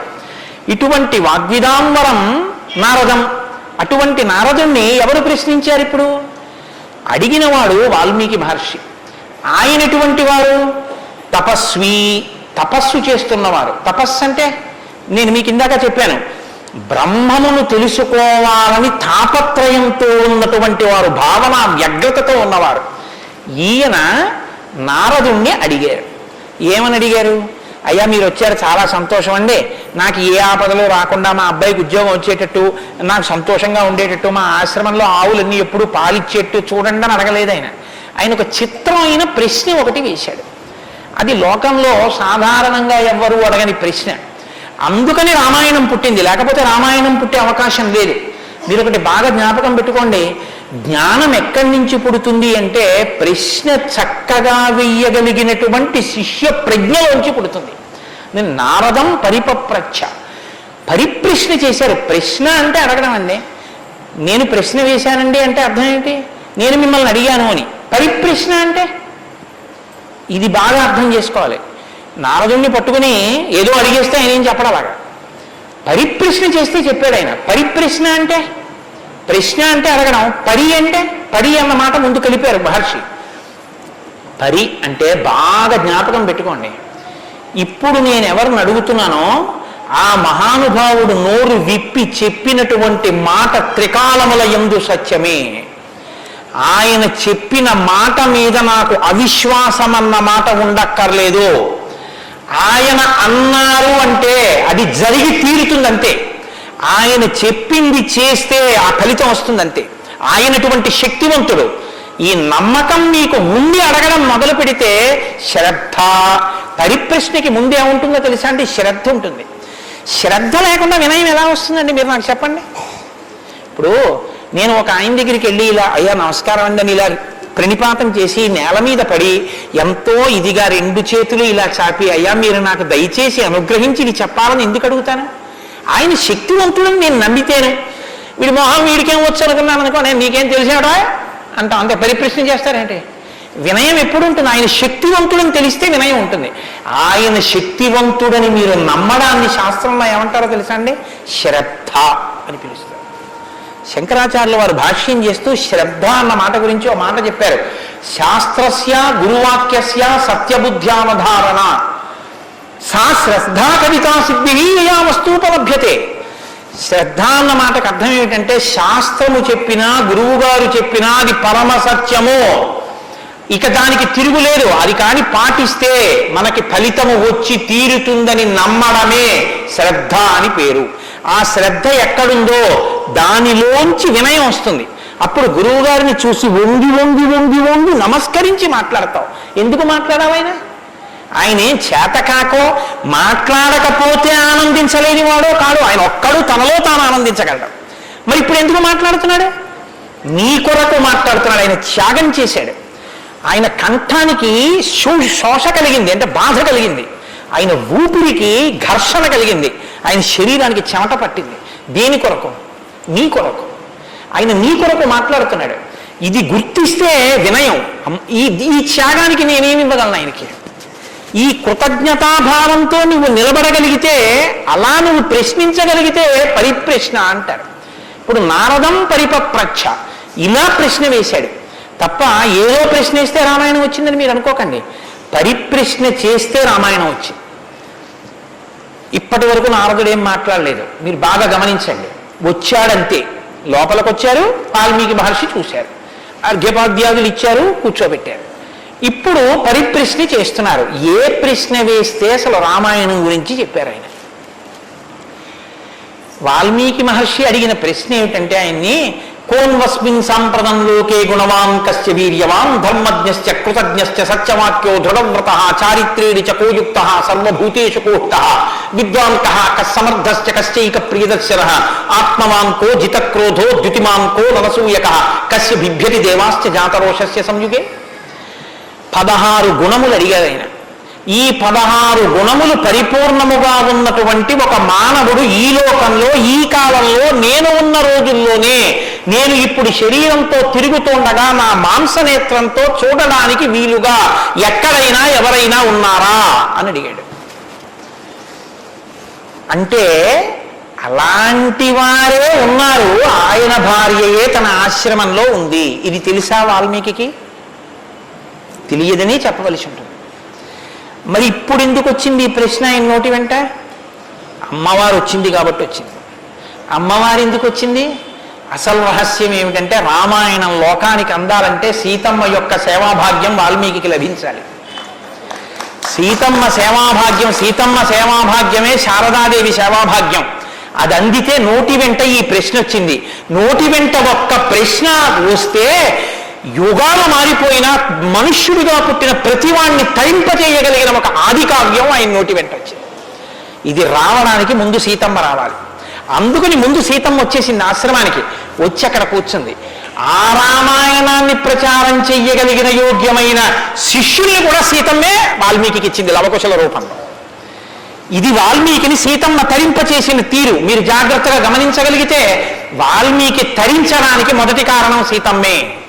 అందుకే ఆయన అన్నారు, నేను చెప్పిన రామాయణానికి పేరేమిటో తెలుసా, సీతాయాశ్చరితం మహత్ అన్నారు. అది సీతమ్మ చరిత్ర అన్నారు. తల్లి ఎంత గొప్ప తల్లు మీరు ఆలోచించండి. అందుకే సీతమ్మ ఒకరు శారదమ్మ ఒకరా కాదు, సీతమ్మే శారదమ్మ. కాబట్టే అంత జ్ఞానం వాల్మీకి ఇచ్చి ఈ ప్రశ్న వేయించింది. ఎందుకు వేయించాలి? సీతమ్మ వెళ్ళిపోతే రామావతారం వెళ్ళిపోతుంది. ఇక సీతమ్మ వెళ్ళిపోతుంది. ఆ రోజులు వచ్చేసాయి. అప్పటికి ఆ రోజు వచ్చేసింది. ఎందుకంటే ఇక అశ్వమేధయాగం చేసేస్తాడు రాముడు. అశ్వమేధయాగం చేస్తే సీతమ్మ కనపడుతుంది రాముడికి. సీతమ్మ రాముడికి కనపడితే వేరొకసారి పాతివ్రత్యాన్ని నిరూపించుకోమని చెప్తాడు. ఎందుకు చెప్తాడంటే ఎప్పుడు లోకం కోసం, తన కోసం కాదు. ఈ మాట అనగానే ఆవిడంటుంది, నా ప్రయోజనం అయిపోయిందా, నీకు భార్యగా నీ వంశాన్ని నిలబెట్టడానికి. రామకథ నరుడి కథ బాగా గుర్తుపెట్టుకోండి. రామకథ దేవుడి కథను మీకు జరిగితే మీకు ఎంత పనికి వస్తుందో నేను చెప్పలేను. రామకథ నరుడి కథని మీరు వినండి, మీకు పనికొస్తుంది. అందుకే సీతమ్మ ఈ మాట అంది, నేను ఎందుకు వచ్చానో తెలుసా నీ పక్కకి, నీ వంశం తరించాలి. నీ వంశం తరించాలంటే నీకు పితృరుణం తీరాలి. పితృరుణం తీరాలంటే నీకు బిడ్డలు కనాలి. నీకు బిడ్డలు పుట్టాలి అంటే నా సహకారం ఉండాలి. నేను నా శరీరాన్ని త్యాగం చేస్తే నా కడుపులో ఉన్న బిడ్డలు కూడా పోతారు. పోతే నీకు పితృరుణం తీరదు. నువ్వు ఏకపత్ని వృతులవు, ఇంకొక బిడ్డని ఇంకొక ఆడదాన్ని స్వీకరించావు, నీ వంశం ఆగిపోతుంది. నా కారణంగా నీ వంశం ఆగకూడదు. నీ వంశం కొనసాగడానికి నీకు బిడ్డలు ఇచ్చాను. నా ప్రయోజనం అయిపోయింది, నేను వెళ్ళిపోతున్నానని భూమిలోకి వెళ్ళిపోయింది ఆవిడ. ఆవిడ వెళ్ళిపోయిన తర్వాత ఇక రామావతారం లేదు. సరయూ నదిలో ప్రవేశించి రామావతారం కూడా పూర్తయిపోయింది. ఇప్పుడు రామావతారం పూర్తయిపోకముందే సీతమ్మ రామాయణం పలికించాలి వాల్మీకితో. పలికించాలంటే ఈ సన్నివేశాన్ని సృష్టించాలి. నారదుణ్ణి పిలిపించింది ఆవిడ. కాబట్టి వచ్చాడు మహానుభావుడు. వస్తే ఆయన ఈ ప్రశ్న అడిగాడు. ఇప్పుడు ఇంత ఆర్తితో ఈ ప్రశ్న అనుకోకుండా నోటి వెంట వస్తే తప్ప రామాయణ కథ ప్రారంభం కాదు. అందుకని అడిగాడు, కోన్వస్మిన్ సాంప్రతంలోకే గుణవాన్ కస్య వీర్యవాన్. ఈ కాలంలో నారద మహర్షి ఇప్పుడు నేను చూడడానికి వీలుగా నేను అడిగిన మహానుభావుడు ఎవరైనా ఉన్నాడా? ఎవరు? 16 గుణములు ఉన్నవాడై ఉండాలి. గుణమన్న మాటకు అర్థం ఏమిటి? తాను గురుముఖత నేర్చుకున్నటువంటి విద్య ఏ కాలమునందు ప్రవర్తనలో ఎలా ప్రకాశించాలో అలా ప్రకాశిస్తే అది గుణముగా కనపడుతుంది. మా గురువుగారు నన్ను, నాయనా ఒరే కోటేశ్వరరావు, గోవులకు సేవ చెయ్యరా అని చెప్పారనుకోండి. నేను అలా గుళ్ళోకి వెళ్ళిపోతున్నాను. ఓ అరడజన అరటిపళ్ళు పట్టుకుని దేవాలయంలోకి వెడుతున్నాను. ఒక ఆవు నా వంక చూసి ఇలా ఇలా ఇలా ఇలా నోరు చాపింది. నేను ఆ ఆవుని దవడ మీద ఒక్క దెబ్బ కొట్టి గుళ్ళోకి వెళ్ళాను. మా గురువుగారు సంతోషించచ్చా? మా గురువుగారు చెప్పారు, రే పరాశక్తికి ఆవుకి తేడా లేదురా అని చెప్పారు. ఇప్పుడు నేనేం చెప్పాలి? నేను లోపలికి వెళ్ళి అర్చకుడికి ఇస్తే నివేదన చేస్తాడు. ఇక్కడ నా తల్లి ఎదురొచ్చి నా దగ్గర ప్రత్యక్షంగా తింటానని అడుగుతోంది. అమ్మ ఏమి భాగ్యం, అక్కడ ఇంకా తొక్క తీసి పెట్టాలి, ఇక్కడ తొక్కతో తినడానికి సిద్ధంగా ఉన్నావు, నా చేత్తో పెట్టుకుంటాను. 2 చెప్పులు ఇప్పి గభాలో 2 అరటిపళ్ళు నేను పెట్టాలి. పెడితే నేను గురువాక్యాన్ని అనుష్ఠానంలోకి తెచ్చుకున్నవాడిని. ఇప్పుడు గుణముగా ప్రకాశిస్తుంది. కోటేశ్వరరావు గారండే వాళ్ళ గురువు గారు చెప్పింది గుర్తుపెట్టుకుని ఆవుకి 2 అరటిపళ్ళు పెట్టాడు. అదో గుణం. అంటే నేను నా గురించి చెప్పుకుంటున్నాను అనుకోకండి, నేనే అటువంటి పుణ్యకార్యాలు చేసిన వాడిని కాదు మహాప్రభు. ఏదో ఉదాహరణకి చెప్పానంతే, అదే స్వోత్కర్ష కోసం చెప్పిన వాడిని కాదు.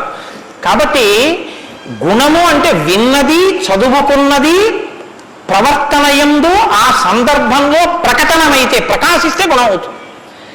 అలా ఉన్నాయా ఎవరికైనా? అలా ఉన్నవాడు ఉన్నాడా? గురువుగారి దగ్గర నేర్చుకున్నవి అనుష్ఠానంలోకి వచ్చేటప్పటికి గురువు ఏం చెప్పారో అలా ప్రవర్తించిన వాడు ఉన్నాడా? మీరు ఇలా వినండి రామాయణాన్ని. ఇంక ఈ తర్వాత కోన్వస్మిన్ సంప్రదంలోకే ఎప్పుడో కాదు వామనమూర్తి ఉన్నారు, నరసింహావతారం ఉందని చెప్పకు. ఇప్పుడున్నాడా? ఇది వాల్మీకి ప్రశ్న. కోన్వస్మిన్ సంప్రదం కస్య వీర్యవాన్. వీర్యవాన్ అంటే వీర్యవంతుడున్నాడా? వీర్యవంతుడంటే ఎటువంటి యుద్ధం వచ్చినా చెక్కు చెదరకుండా తానుగా నిలబడి తనలో ఏ మార్పు లేకుండా బయట మార్పు తేగలిగిన వాడు, ఎంతమందినైనా పడగొట్టగలిగిన వాడు. అటువంటి వాడు ఉన్నాడా? ఉంటే వీర్యవాన్. కోన్వస్మిన్ సంప్రదంలోకే గుణవాన్ కస్య వీర్యవాన్ ధర్మజ్ఞశ్చ. ధర్మం తెలుసుకున్నవాడు ఉన్నాడా? ధర్మం తెలియడం అంటే మీరు బాగా గుర్తుపెట్టుకోండి ఒకటి, ధర్మం తెలియడం అంటే ఏమిటో తెలుసా అండి? అధర్మం కూడా తెలియడం. ధర్మమే తెలిస్తే పూర్ణత్వం కాదు, ధర్మం తెలియడం అంటే అధర్మం కూడా తెలియడం. ఏది చెయ్యాలో తెలియడం అంటే ఏది చెయ్యకూడదో కూడా తెలియడం. మీరు కొంచెం ఆలోచించండి, నేను మాట అనేసి వదిలేస్తాను, ఇప్పుడు మీరు జవాబు చెప్పక్కర్లేదు. చెయ్యమన్నది చెయ్యడం తేలిక, చెయ్యొద్దన్నది వదిలేయడం తేలిక. చెయ్యొద్దన్నది వదిలేయడమే చాలా కష్టం. మీరు చూడండి, నేను మంత్రం ఇస్తాను 11 మార్లు చెయ్యండి రోజు, ఒక్క మాట కూడా మీకు కోతి గుర్తు రాకూడదన్నాను అనుకోండి, అలా చేయగలరా? ఇది వద్దు అని ఏదంటామో అదే చేయబుద్ధి వేస్తుంది. దేవుడికి 2 అగరత్తులు పెట్టు అన్నాను అనుకోండి, భయానికో భక్తికో 2 అగరత్తులు వెలిగించేయడం తేలిక. వద్దన్నది చేయకుండా ఉన్నవాడు ప్రజ్ఞావంతుడు. వద్దన్నది చేయకుండా ఉండాలంటే అధర్మం తెలియాలి కదండి. అధర్మం తెలియడం, ధర్మం తెలియడం, ధర్మం పాటించడం, అధర్మం విడిచిపెట్టడం, అధర్మం చేసిన వాడిని కూడా ఉండకుండా చేయడం, ఎందుకంటే వారి వల్ల ధర్మం వ్యాప్తి చెందకుండా. ఇది ధర్మం తెలియడం. కాబట్టి ధర్మజ్ఞశ్చ కృతజ్ఞశ్చ. కృతజ్ఞశ్చ అంటే ఎవరో తనకు ఒక ఉపకారం చేశాడు, వాడు అదృష్టం అండి నన్ను సేవించుకున్నాడు అండం కాదు, ఎంత మహానుభావుడు అండి, నిజంగా నాకు ఎంత ఉపకారం చేశారండి, ఎంత ఉపకారం చేశారండి అని తలుచుకు తలుచుకు తలుచుకు తలుచుకు పొంగిపోగలిగినటువంటి మనసు ఉండడం. అసలు మనుష్య జన్మకు ఉండవలసిన ప్రధాన లక్షణం అదేనండి. కృతజ్ఞో నాస్తి నిష్కృతి. కృతజ్ఞత లేని వాడికి నిష్కృతి లేదు. అటువంటి కృతజ్ఞత ఉన్నవాడు ఉన్నాడా లోకంలో ఎవరైనా? ధర్మజ్ఞశ్చ కృతజ్ఞశ్చ సత్యవాక్యో. ఎప్పుడూ సత్యమే మాట్లాడాలి, మిల్లు విరిగి మీద పడిపోని నేను సత్యమే చెప్తాను అని వ్రతం పట్టినవాడు ఎవరైనా ఉన్నాడా? సత్యవాక్యో దృఢవ్రత. ఒక పని మొదలు పెడితే అనుకున్నాం కాదండి అది అలా అవుతుందా అందుకని వదిలేశాను లేండి ఇప్పుడు మార్చేశాను సంకల్పం అనకుండా, తాను ఒక్కసారి నోటి వెంట ఇది చేస్తానని అంటే పిడుగులు పడిపోయినా ఆ పని చెయ్యగలిగినటువంటి వాడు, దాన్ని విడిచిపెట్టనటువంటి వాడు, అటువంటి పూనిక ఉన్నవాడు ఉన్నాడా? దృఢవ్రత. కాబట్టి కోన్వస్మిన్ సాంప్రదంలోకే గుణవాన్ కస్య వీర్యవాన్ ధర్మజ్ఞశ్చ కృతజ్ఞశ్చ సత్యవాక్యో దృఢవ్రత చారిత్రేణ చకోయుక్తః. ఆయన ప్రవర్తనని చూస్తే ఇంకా మీరు వేదం చదవక్కర్లేదు. వేదం చదవక్కర్లేదంటే చదవద్దని కాదు నా ఉద్దేశం. ఆయన ప్రవర్తన చూస్తే ఆయన ఏది చేశారో అదే వేదం చెప్పింది అని గుర్తు.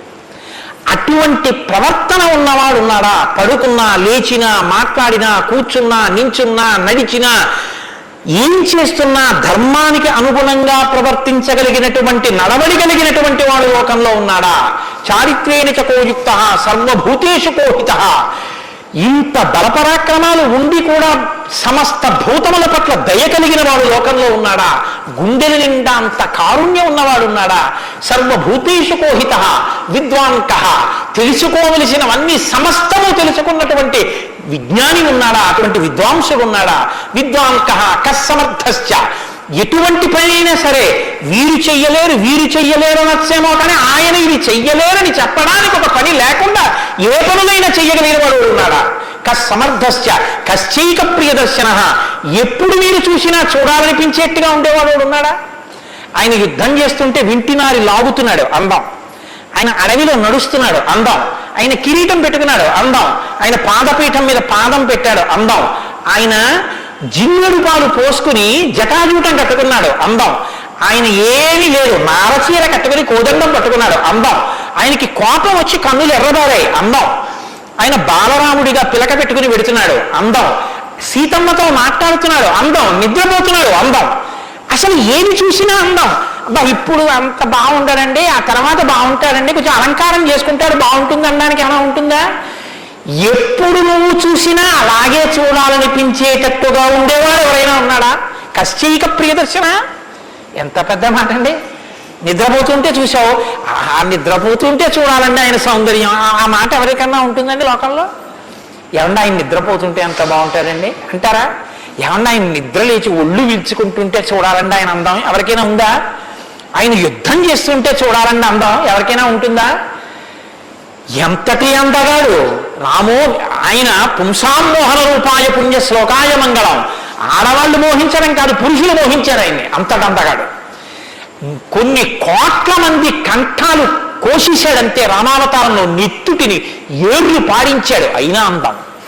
ఈ భుజాలు అందం, గడ్డం అందం, చెక్కిళ్ళు అందం, ఆ ఆజానబాహు అరవింద దళాయతాక్షం, ఆ కళ్ళందం, ఆ కనుబొమలందం, ఆ ముక్కు అందం, ఆ మూతి అందం, ఆ గడ్డం అందం, ఆ కంఠం అందం, అన్నీ అందం. అందమే రాముడు, రాముడే అందం, రాముడే అభిరాముడు. అటువంటి వాడు ఉన్నాడా? కశ్చైక ప్రియదర్శన ఆత్మవాంకో, గొప్ప ధైర్యవంతుడు ఉన్నాడు ఆ లోకంలో. ధైర్యవంతుడు అంటే మీరు బాగా జ్ఞాపకం పెట్టుకోండి, ధైర్యవంతుడు అన్న మాటకు అర్థం ఏంటో తెలుసా అండి? భయం లేనివాడు అని కాదు. ధైర్యము అన్న మాటకి ఇంకో అర్థం కూడా ఉంది.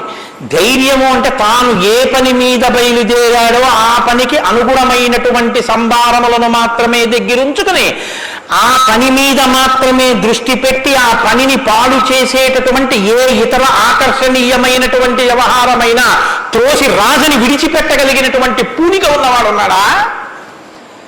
నేను ఏకపత్ని వ్రతం చేస్తానన్నాడు, భార్యని రావణాసురుడు ఎత్తుకుపోయాడు, చాలా మంది వచ్చి మీద పడ్డారు. మా నాన్నగారు దక్షిణ నాయకులు, మా వంశంలో చాలా మంది దక్షిణ నాయకులు, మా ఆవిడ దగ్గర లేదు కదండి అని ఏమైనా పొరపాటు పడ్డాడా? తాను ఏది అన్నారో రామో దిర్నాభిభాషతే, 2 మాటలు నాకు రావమ్మా అన్నాడు అంతే. లోకంలో అవతార పరిసమాప్తి వరకు అంతే. అలా ఉండగలిగిన వాడు ఉన్నాడా? ఆత్మవాంకో జితక్రోధో, కోపాన్ని గెలిచిన వాడు ఉన్నాడా? కోపాన్ని గెలవడం ఏమిటండి? అది ఏమైనా ఎదురుగుండా వచ్చి నిలబడుతుందా క్రోధం? ఎలా గెలుస్తారు అంటే క్రోధం ఎక్కడి నుంచి వస్తుందో మూలస్థానాన్ని గుర్తెరగడం, వికార కారణాన్ని తెలుసుకోవడమే క్రోధాన్ని గెలవడం. అంటే మీరు చూడండి, నాకండి ఎంత కోపం వచ్చేసిందో అంటాడు. ఎంత కోపం వచ్చేసిందో ఎక్కడి నుంచి వచ్చింది? ఇక్కడి నుంచే రావాలి కోపం. ఇక్కడి నుంచి రావడానికి అనువైన అవకాశం, వాతావరణం ఇస్తే రావడానికి సిద్ధంగా ఉంటుంది. మంట పుట్టడానికి సిద్ధంగా ఉన్నట్టు ఉంటుంది అది. నువ్వు అది పుడితే ఎంత వికారంగా ఉంటావో, నీ ముఖం ఎలా ఉంటుందో, ఎంత జేవురించుకుని ఉంటుందో, ఎలా అరుస్తావో, నీ చేతులు ఎలా ఉంటాయో, ఓసారి ఆ టైంలో వీడియో తీసి చూసుకో ఎలా ఉంటుందో. అసహ్యం వేస్తుంది మన మీద. మనకి అదేంటంటే అలా ఉన్నాననిపిస్తుంది. ఇన్ని వికారములు ఇది వస్తే వస్తున్నాయని తెలుసుకుని అది రాకుండా తొక్కి పెట్టగలిగిన వాడు ఉన్నాడా? అలా ఉంటే జితక్రోధో, అలాంటి వాడు ఉన్నాడా లోకంలో? ఆత్మవాంకో జితక్రోధో ద్యుతిమాంకో, అపారమైనటువంటి కాంతి కలిగిన వాడు ఉన్నాడా? ద్యుతిమాంకో ననసూయక, అసూయని గెలిచిన వాడు ఉన్నాడా? తనకన్నా గొప్పవాడు కనపడితే ఆహాహా మహాత్ములు ఎంత గొప్ప పరిశ్రమ చేశారో, ఇంత గొప్పవాడు అయ్యాడని నమస్కారం చేసి తెలుసుకోవాలి. తనకన్నా తక్కువవాడు కనపడితే ఈశ్వరానుగ్రహంతో ఈయన వృద్ధిలోకి రావాలనగలగాలి. కిందవాడిని చూసి అహంకరించకూడదు, పైవాడిని చూసి అసూయపడకూడదు. ఈ 2 ఉన్నవాడు ఉన్నాడా? ద్యుతిమాంకో ననసూయక కస్య బిభ్యతి దేవాశ్చ జాత రోషస్య సంయుగే. కోపం లేని వాడికి కోపం ఎలా వస్తుంది మరి? అంటే కోపం తెచ్చిపెట్టుకున్నట్టు నటిస్తాడు అంతే. ఎందుకు నటించాలి అంటే ఏదో పని చక్కబెట్టాలంటే కోపం వచ్చినట్టు ఒకసారి ఇలా అంటాడు. అనేటప్పటికి అమ్మ బాబు ఆయన కోపం వచ్చిందంటే హడిలిపోయి అందరూ జాగ్రత్తగా ఉంటారు. ఎవరికి కోపం వచ్చిందని అనిపిస్తే 33 కోట్ల మంది దేవతలు కూడా ఉనికిపోతారో అలా కోపాన్ని తెచ్చిపెట్టుకునేవాడే తప్ప అసలు కోపం రావడం అన్నది లేనివాడు ఒకరిలో ఉన్నాడా? అలాంటి వాడు ఎవరైనా ఉంటే ఎప్పుడో ఉన్నాడని చెప్పద్దు, ఇప్పుడు ఉన్నాడా? నేను చూడడానికి వీలుగా ఉన్నాడా? ఈ కాలంలో ఉన్నాడా? ఉంటే అటువంటి వాడి గురించి నాకు చెప్పు, నాకు వినాలని ఉందన్నాడు. ఇప్పుడు వస్తోంది రామాయణం. ఇప్పుడు చెప్పాలి. నారదుడు ఎవరో తెలుసా? ఆయన రాముడే. ఆయన ఇల్లాలే నీ దగ్గర ఉంది, ఆయన బిడ్డలే నీ దగ్గర ఉన్నారు. వాల్మీకి మహర్షి ఆయనే అయోధ్యాధిపతి, ఆయనే రామచంద్ర ప్రభువు అని చెప్పే వాల్మీకి పొంగిపోవాలి కదండి. రామాయణ ఆవిర్భావం జరుగుతోందన్నమాట. ఇవాళ రామాయణం పుడుతోంది. ఆ సన్నివేశంలో ఉన్నాం మనం. ఇప్పుడు ఈ మాటలు అడిగితే వాల్మీకి మహర్షి చాలా చమత్కారమైనటువంటి జవాబు ఒకటి చెప్పారు. ఆయన అన్నారు, బహవో దుర్లభాశ్చైవ ఏత్తయా కీర్తితా గుణాః మునే వక్షామ్యహం బుద్ధ్వా తేర్యుక్త శ్రూయతాన్నరః.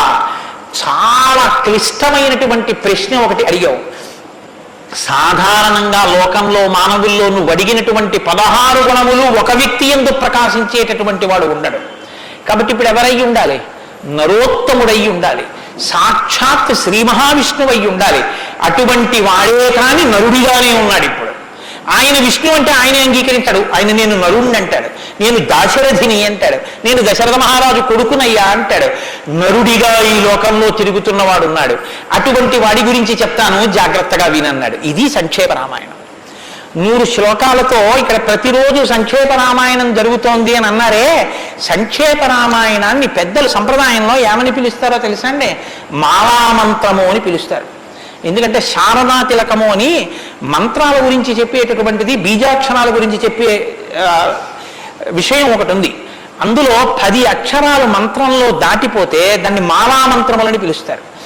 100 శ్లోకములతో ఉన్న సంక్షేప రామాయణం మాలామంత్రం. అందుకే సంక్షేప రామాయణాన్ని పారాయణ చేస్తే అది రక్షణ చేస్తుంది. మన్నాత్ త్రాయితే ఇది మంత్ర. దాన్ని మననం చేస్తే అది కాపాడుతుంది. సంక్షేప రామాయణం కూడా అలా కాపాడుతుంది.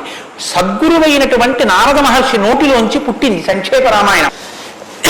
యోగులు రమించడం అంటే బాహ్యంలో తిరిగేటటువంటి మనస్సుని బుద్ధిని నిగ్రహించి వెనక్కి తిప్పి ఆత్మలోకి దింపి తాను ఒకటిగా నిలబడిపోయి పొందేటటువంటి ఆనందమేదో అది సాకారమును పొందితే రాముడు.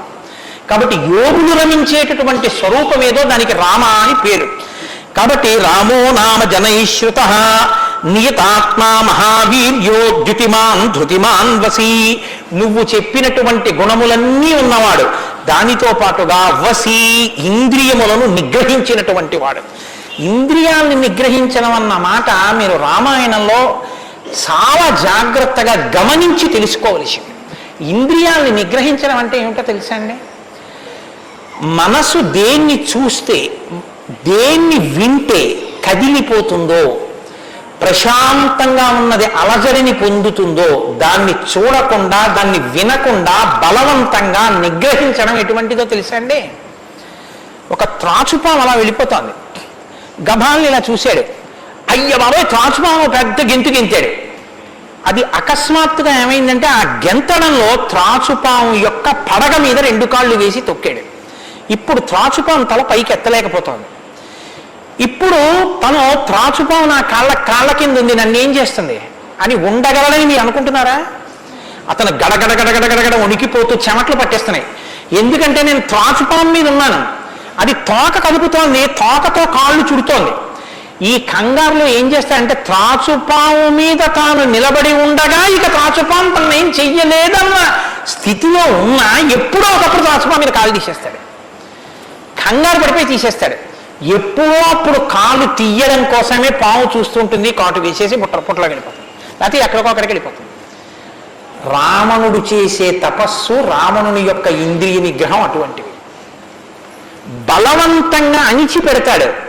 అవకాశం రాగానే అది ఒక్కసారి జడలు విప్పి ప్రళయతాండవం చేసి రావణుణ్ణి పడగొడుతుంది. మండోదరి చెప్పింది ఈ మాట, నా సొంతం కాదు.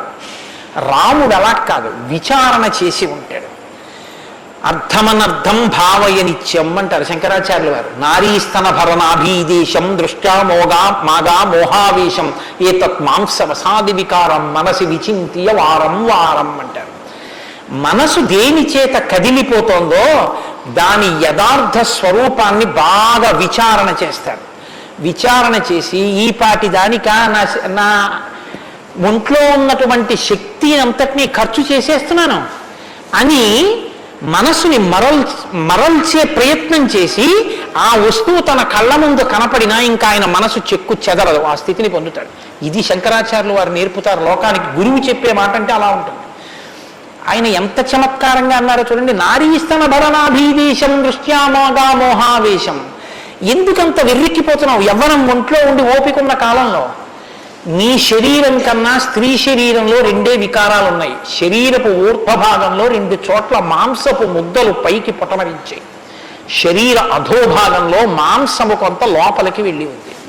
ఈ 2 వికారాల కోసం నీ శరీరంలో ఉన్న సమస్త శక్తిని నశింప చేసుకున్నావు. ఇదా నీకు నరజన్మ ప్రయోజనం?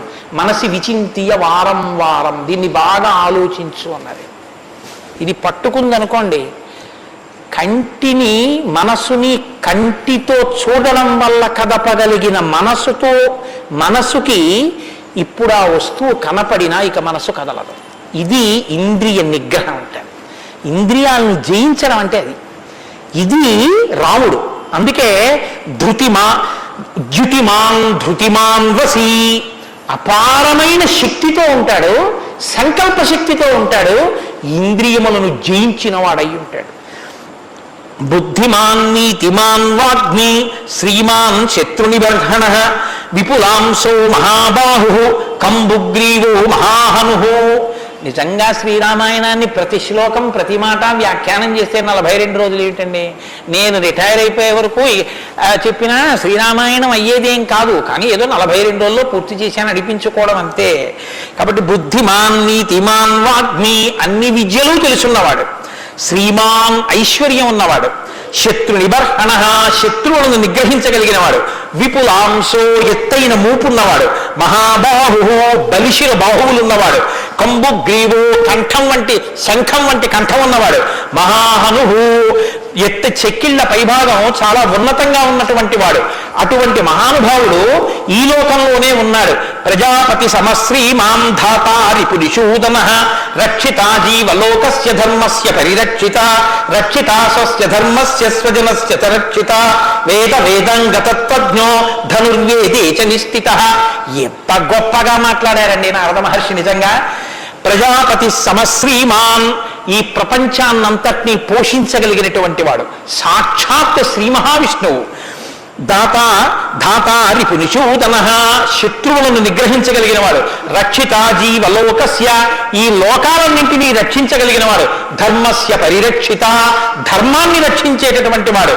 ధర్మాన్ని రక్షిస్తాడు కాబట్టి అధర్మాన్ని నిగ్రహిస్తాడు కూడా. ధర్మస్య పరిరక్షిత రక్షిత స్వస్య ధర్మస్య తన ధర్మాన్ని తాను రక్షించుకుంటాడు. రక్షిత స్వస్య ధర్మస్య స్వజనస్య రక్షిత అందరినీ రక్షిస్తే మరి స్వజనులు ఎవరు అంటే ఆయననే నమ్ముకుని ఉన్న వాళ్ళెవరో ఆ వారి రక్షణ యందు మరింత అప్రమత్తంగా ఉండేటటువంటి స్వరూపం ఉన్నటువంటి వాడు. అటువంటి వాడు సచ సర్వగుణోపేత కౌసల్యానందవర్ధన సముద్రైవ గాంభీర్యే ధైర్యేణ హిమవానివా. ఇందులోంచేనండి వాల్మీకి మహర్షి చెప్పిన శ్లోకాల్లోంచే తర్వాత ఉపమానాలన్నీ వచ్చాయి. ఇప్పటికీ మనం చూడండి ఆయన మేరునగ ధీరుడండి అంటాం.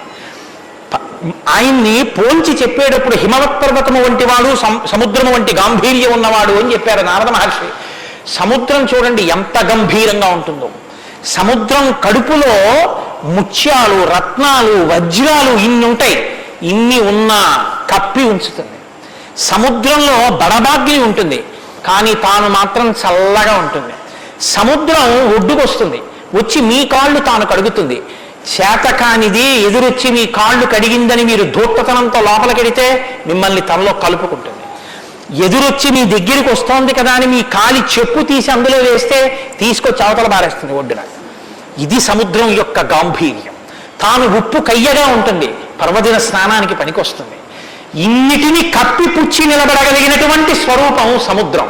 కడుపులో బడబాగ్ని ఉన్న, సీతాపహరణమే జరిగిన, తండ్రే మరణించిన, రాజ్యమే పోయిన, అరణ్యంలో తిరిగిన, జుట్టు తీసేసిన, జిల్లేడు పాలు పోసుకుని ఆఖరికి ఆ జటలు కట్టుకున్న, నారచీర కట్టుకున్న, పాదాలకి చెప్పులే లేకపోయినా, అగ్నిహోత్రాన్ని చంకన తగిలించుకున్న, అడవిలో మృగాన్ని బాణం పెట్టి కొట్టి చర్మం ఒలిచి మాంసం తీసి తెచ్చి సీతమ్మ వండితే తప్ప తినలేని స్థితిలో రాజారాముడైనటువంటి వాడు బ్రతకవలసి వచ్చిన తెల్లవారుజామున 4 గంటల సమయంలో దాహమేస్తున్న ఏనుగు నదిలో తొండం పెట్టి నీళ్లు తాగడానికి కూడా భయపడినంత చలికాలంలో కూడా వెళ్ళి స్నానం చెయ్యగలిగిన మొనగాడు. ఇన్ని కష్టాలు కడుపులో పెట్టుకుని కూడా పైకి చెక్కు చెదరకుండా ఉండగలిగినటువంటి గంభీరమూర్తి ఆయన యా రాముడంటే అన్నాడు నారదుడు. కాబట్టి సముద్రైవ గాంభీర్యే ధైర్యేణ హిమవానివా ధైర్యంలో హిమవత్ పర్వతం వంటివాడు. పర్వతాన్ని చూడండి, వర్షధారల చేత కొట్టబడుతుంది, పిడుగులు పడిపోతాయి. ఆ పర్వతం మీదే చెట్లు పెరుగుతాయి, ఆ పర్వతం మీదే సింహాలు తిరుగుతాయి, పులులు తిరుగుతాయి. ఆ సముద్రానికి కన్నాలు పెట్టి పావులు పడుకుంటాయి. చిట్టెలుకలు కన్నాలు చేసి ఆ పర్వత పాదాల మీద తిరుగుతూ ఉంటాయి. ఎలుక కన్నం పెట్టి తనలో దూరిందని బెంగపెట్టుకోదు, ఒక ధూర్తుడు కాళ్లతో పైకెక్కాడని బెంగపెట్టుకోదు, వర్షధారలు కొట్టాయని కదలదు, పిడుగులు పడ్డాయని చెక్కు చెదరదు, పులులు సింహాలు తిరుగుతున్నాయని బెంగపెట్టుకోదు, మహాత్ములు తన మీద నడుస్తున్నారని పొంగిపోదు, తన మీద ఈశ్వరుడి దేవాలయం కట్టారని పరవశించిపోదు, తాను అలాగే నిలబడి ఉంటుంది. చెక్కు చెదరక నిలబడగలిగినటువంటి పర్వతం ఎటువంటిదో రాముడు అటువంటి వాడు. ఇది నారదుడు ఒక నరుడిగా ఆయనకున్న లక్షణాలు చెప్తున్నాడు. ఇవి నీవు సంతరించుకో కొన్నైనా ప్రతిదానికి విచలితుడైపోవడం కాదు, ప్రతి చిన్నదానికి కదిలిపోవడం కాదు, ధైర్యంగా నిలబడగలగాలి. నాకు కాకపోతే ఎవరికి వస్తాయి? వస్తాయి కష్ట సుఖాలు అనేటటువంటివి చేసుకున్న కర్మను అనుసరించి అని నిలబడగలిగినటువంటి స్థితి రామాయణం ఇస్తుంది. విష్ణునా సదృశో వీర్యే సోమవత్ ప్రియదర్శన కాలగ్ని సదృశ క్రోధే క్షమయా పృథివీ సమః. ఏమి శ్లోకాలు వాడారండి సంక్షేప రామాయణంలో మహానుభావుడు. విష్ణునా సదృశో వీర్యే, ఆయనతో పోల్చడానికి విష్ణు ఒక్కడే ఉన్నారు. ఎందుకంటే ఇంకా ఆయనతో పోల్చడానికి అటువంటి వాడు ఇంకొకడెవరు ఉంటారు? విష్ణువుని విష్ణువుతోనే పోల్చాలి. కాబట్టి విష్ణువుతో సమానమైన వాడు. సోమవత్ ప్రియదర్శన, బాణం పట్టుకుని ఎదురుగుండా ఉన్న వాళ్ళ లక్షల మంది కంఠాలు తెగకోసినా సరే భక్తులైన వారికి మాత్రం ఆ స్వరూపాన్ని దర్శనం చేస్తుంటే ఎంత సంతోషంగా ఉంటుందో. కాబట్టి సోమవత్ ప్రియదర్శన. లోకంలో మూడిటిని ఎంత చూసినా చూడబుద్ధే వేస్తుంది. ఎంత చూడండి చూడబుద్ధి వేస్తుంది. అందుకే పార్వతీదేవి వినాయకుడికి ఏనుగు ముఖం పెట్టించింది. పసిపిల్లలకి కూడా సంతోషం కల్పించేవి మూడు ఏమిటో తెలుసా అండి? గజముఖం, చంద్రబింబం, సముద్రం. మీరు సముద్రపు తోటికి వెళ్ళి ఎంతసేపు కూర్చోండి, ఎంతసేపు చూస్తున్నా సముద్రాన్ని అలా చూడాలనే అనిపిస్తుంది. చీకటి పడిపోయిన తర్వాత సముద్ర ఘోష అదో సంతోషం, వస్తున్న కెరటాలు అదో సంతోషం, చీకటి పడ్డాక దీపాలతో దూరంగా వెళ్ళిపోతున్న ఓడ అదో సంతోషం, సూర్యోదయానికి సముద్రం ఆకాశం కలిసినట్టుగా ఉన్న చోట ఉదయిస్తున్న సూర్యబింబం అదో సంతోషం, ఆ పడుతున్న ఎర్రకాంతి అదో సంతోషం, సూర్యాస్తమయానికి సముద్రంలో కృంగిపోతున్నట్టుగా ఉన్న సూర్యుడు అదో సంతోషం.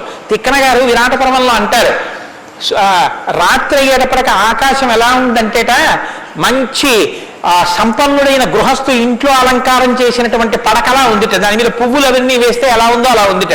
సూర్యోదయానికి ఉన్నటువంటి ఆకాశం ఎలా ఉందంటేట తెల్లవారిన తర్వాత 10 మంది చూస్తే దృష్టి దోషం కలుగుతుందని ఆ ఇంటి ఇల్లాలు దుప్పటి మీద ఉన్న పువ్వులు అవే అన్నీ పోయేటట్టు ఒక్కసారి 2 చేతులతో ఇలా దులిపేస్తే అన్నీ పోయిన తర్వాత దుప్పటి ఎలా ఉందో ఆకాశం ఎలా ఉంది తెల్లారాకంటారు.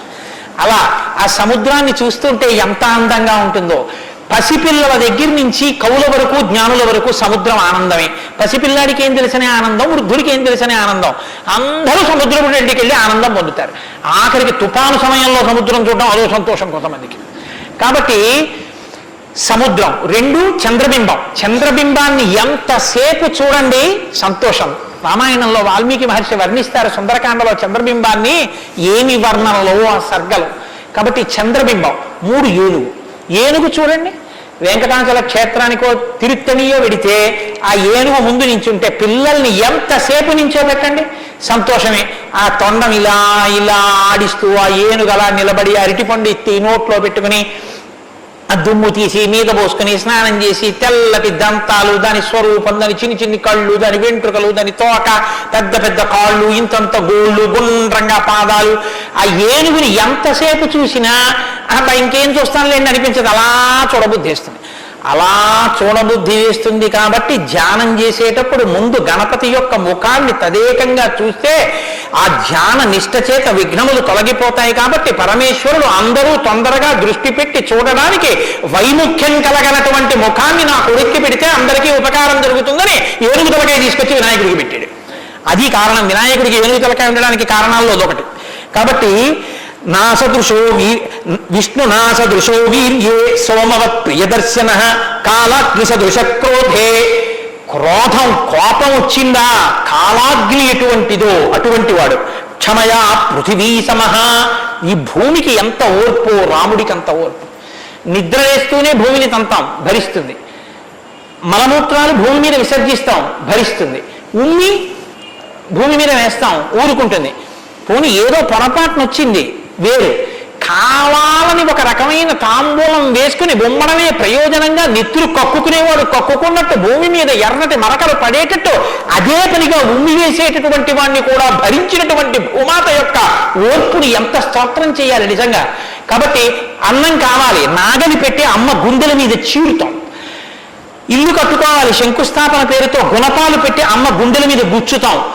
ఆఖరికి ఇంత సంపాదించి ఇంత కీర్తి తెచ్చి మా నాన్నగారు, మా బాబాయ్ గారు, మా మేనమామ, మా ఆయన ఇన్ని బంధుత్వాలు పెట్టుకున్న వాళ్ళు ఆ ఊపిరి ఆగిపోగానే తీసుకెళ్లి బయట చిరిగిపోయిన బొంతో చాపో వేసి పడుకోబెట్టి కొత్త చాప తెచ్చి 4 కర్రలకేసి తాడేసి కట్టి తీసుకెళ్లిపోతుంటే ఆఖరణ పుచ్చుకునేది ఈ తల్లి ఒక్కతే.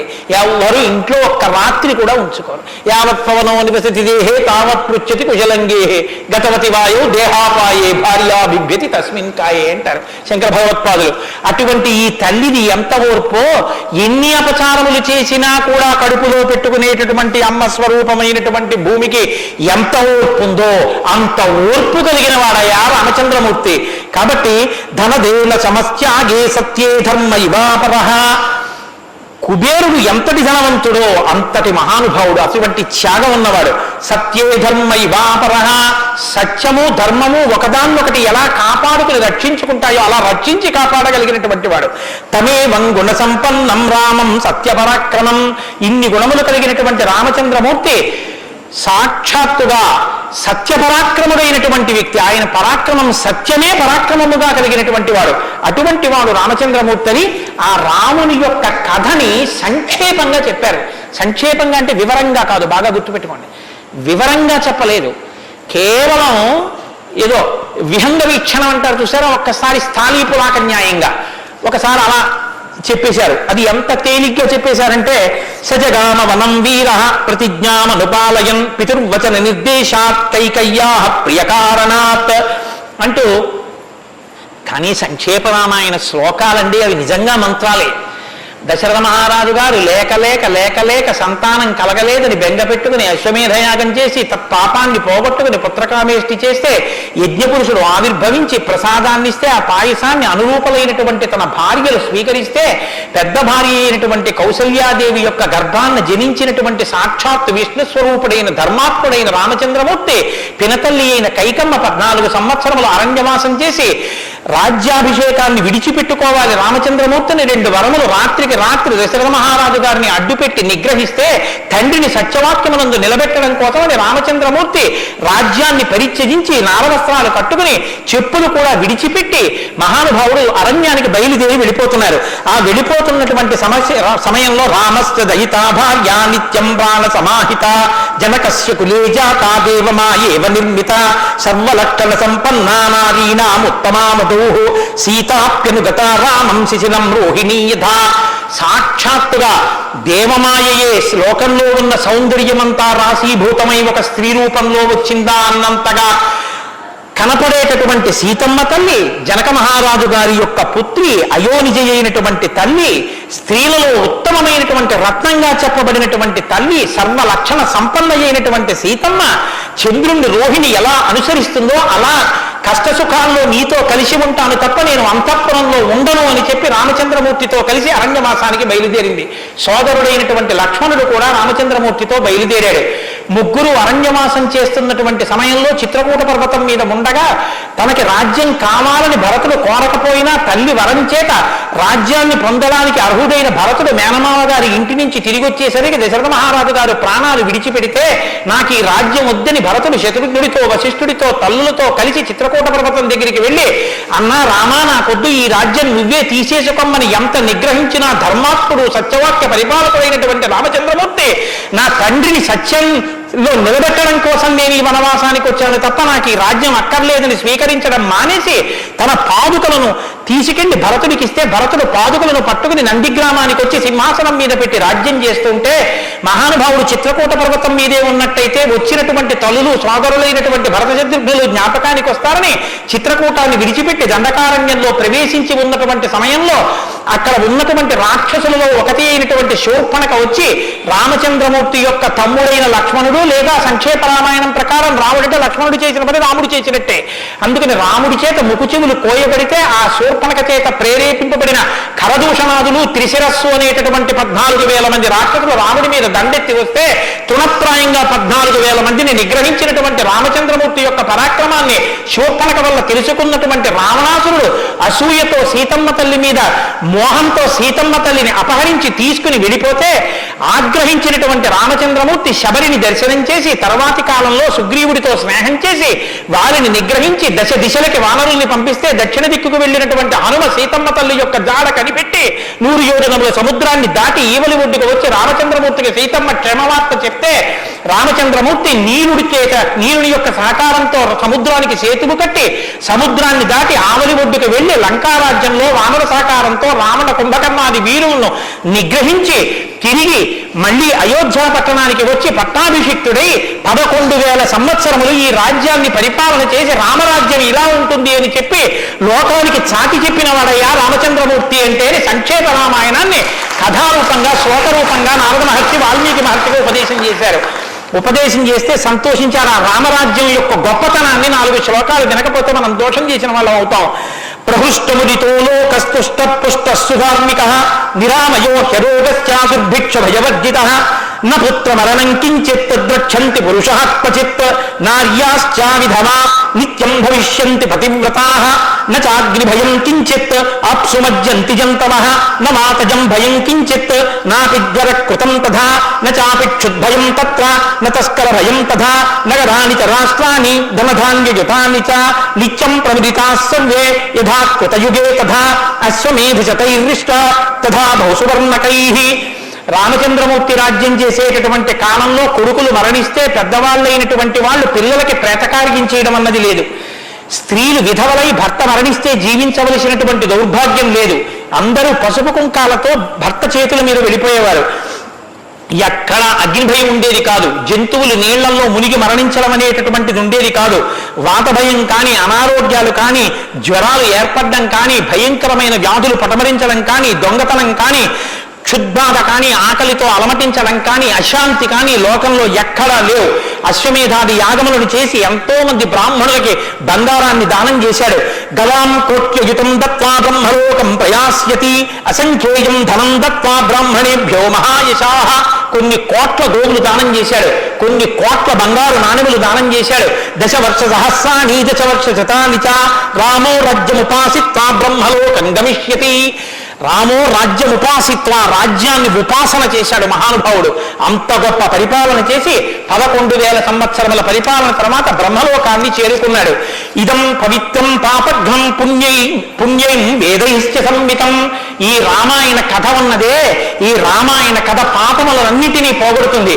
ఇది వేదములతో సమానమైనది. యప్పటే రామచరితం సర్వపాపై ప్రముచ్యతే.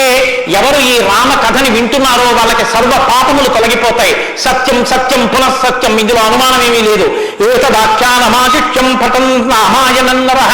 ఎవరు ఈ రామాయణాన్ని చదువుకుంటున్నారో వింటున్నారో వాళ్ళకి ఆయుష్యం నిలబడుతుంది, అపమృత్యు దోషం తొలగిపోతుంది. సపుత్ర పౌత్ర సగణః ప్రేత్య స్వర్గే మహీయతే. పుత్రుల్ని, కొడుకుల్ని, మనవల్ని చూసిన తర్వాత 3 తరాలు చూసిన తర్వాత సంతోషంతో సుఖశాంతులతో ఇహమనందు జీవించి ఆఖరణ తేలికగా శరీరం నుంచి ప్రాణం విడిపోయి జీవుడు సంతోషంగా భగవన్నామని చెప్తూ స్వర్గలోకాన్ని చేరుకుంటాడు. ఇంతటి గొప్ప అనుభూతిని, ఐశ్వర్యాన్ని అనుగ్రహించగలిగినటువంటి శక్తి కలిగినటువంటిది రామాయణం. కాబట్టి ఎల్లరూ ఈ రామాయణాన్ని చదువుకోవాలి, వినాలి, ధరించాలి అని నారద మహర్షి వాల్మీకి మహర్షికి చెప్తే తదేక ధ్యానంతో ఆ మాలామంత్రంగా వినపడిన సంక్షేప రామాయణాన్ని విని పొంగిపోయిన హృదయంతో తన్మయత్వంతో ఉన్నటువంటి వాల్మీకి మహర్షి యొక్క స్థితి దగ్గర ఇవాల్టి ఉపన్యాసాన్ని పూర్తి చేస్తున్నారు. రేపటి రోజున అసలు ఎలా ఆవిర్భవించిందో, తన్మయత్వంలో ఉన్న వాల్మీకి మహర్షి ఎలా బయలుదేరారో, రామాయణం ఎలా వచ్చిందో, ఏం జరిగిందో ఆ విషయాన్ని మీకు మనవి చేసి రామాయణ కథా ప్రారంభం చేసే అనుగ్రహాన్ని రామచంద్ర ప్రభు నాకు కృపచేయుగాక. రేపు ఖచ్చితంగా 6:30 కథా ప్రారంభం అయిపోతుంది. లేకపోతే 7 రోజుల్లో బాలకాండ పూర్తి కాదు. కాబట్టి మంగళాశాసనపరై మదాచార్య పురోగమై సర్వైశ్చ పూర్వైరాచార్యై సత్కృతాయాస్తు మంగళం. మంగళం కోసలేంద్రాయ మహనీయ గుణాత్మనే చక్రవర్తి తనూజాయ సర్వభౌమాయ మంగళం. ఉమాకాంతాయ కాంతాయ కామితార్థప్రదాయినే శ్రీగిరీశాయ దేవాయ మలినాథాయ మంగళం. కరచరణకృతం వా కర్మవాక్కాయుజం వా శ్రవణమైనిజం వా మానసం వా పరాధం విహితం వా సర్వమేత్తక్షమస్వా శివ శివ కరుణాబ్ధే శ్రీ మహాదేవ శంభో. సర్వం శ్రీ ఉమామహేశ్వర పరబ్రహ్మార్పణమస్తు. స్వస్తి. శ్రీరామాయణం వినడం ఒక మహద్భాగ్యం. నన్ను నమ్మండి, నేను చెప్తున్నానని నేను చెప్పట్లేదు. జీవితంలో రామాయణం వినడం అనేటటువంటిది కొన్ని కోట్ల కోట్ల కోట్ల జన్మల తర్వాత లభించేటటువంటి అదృష్టం.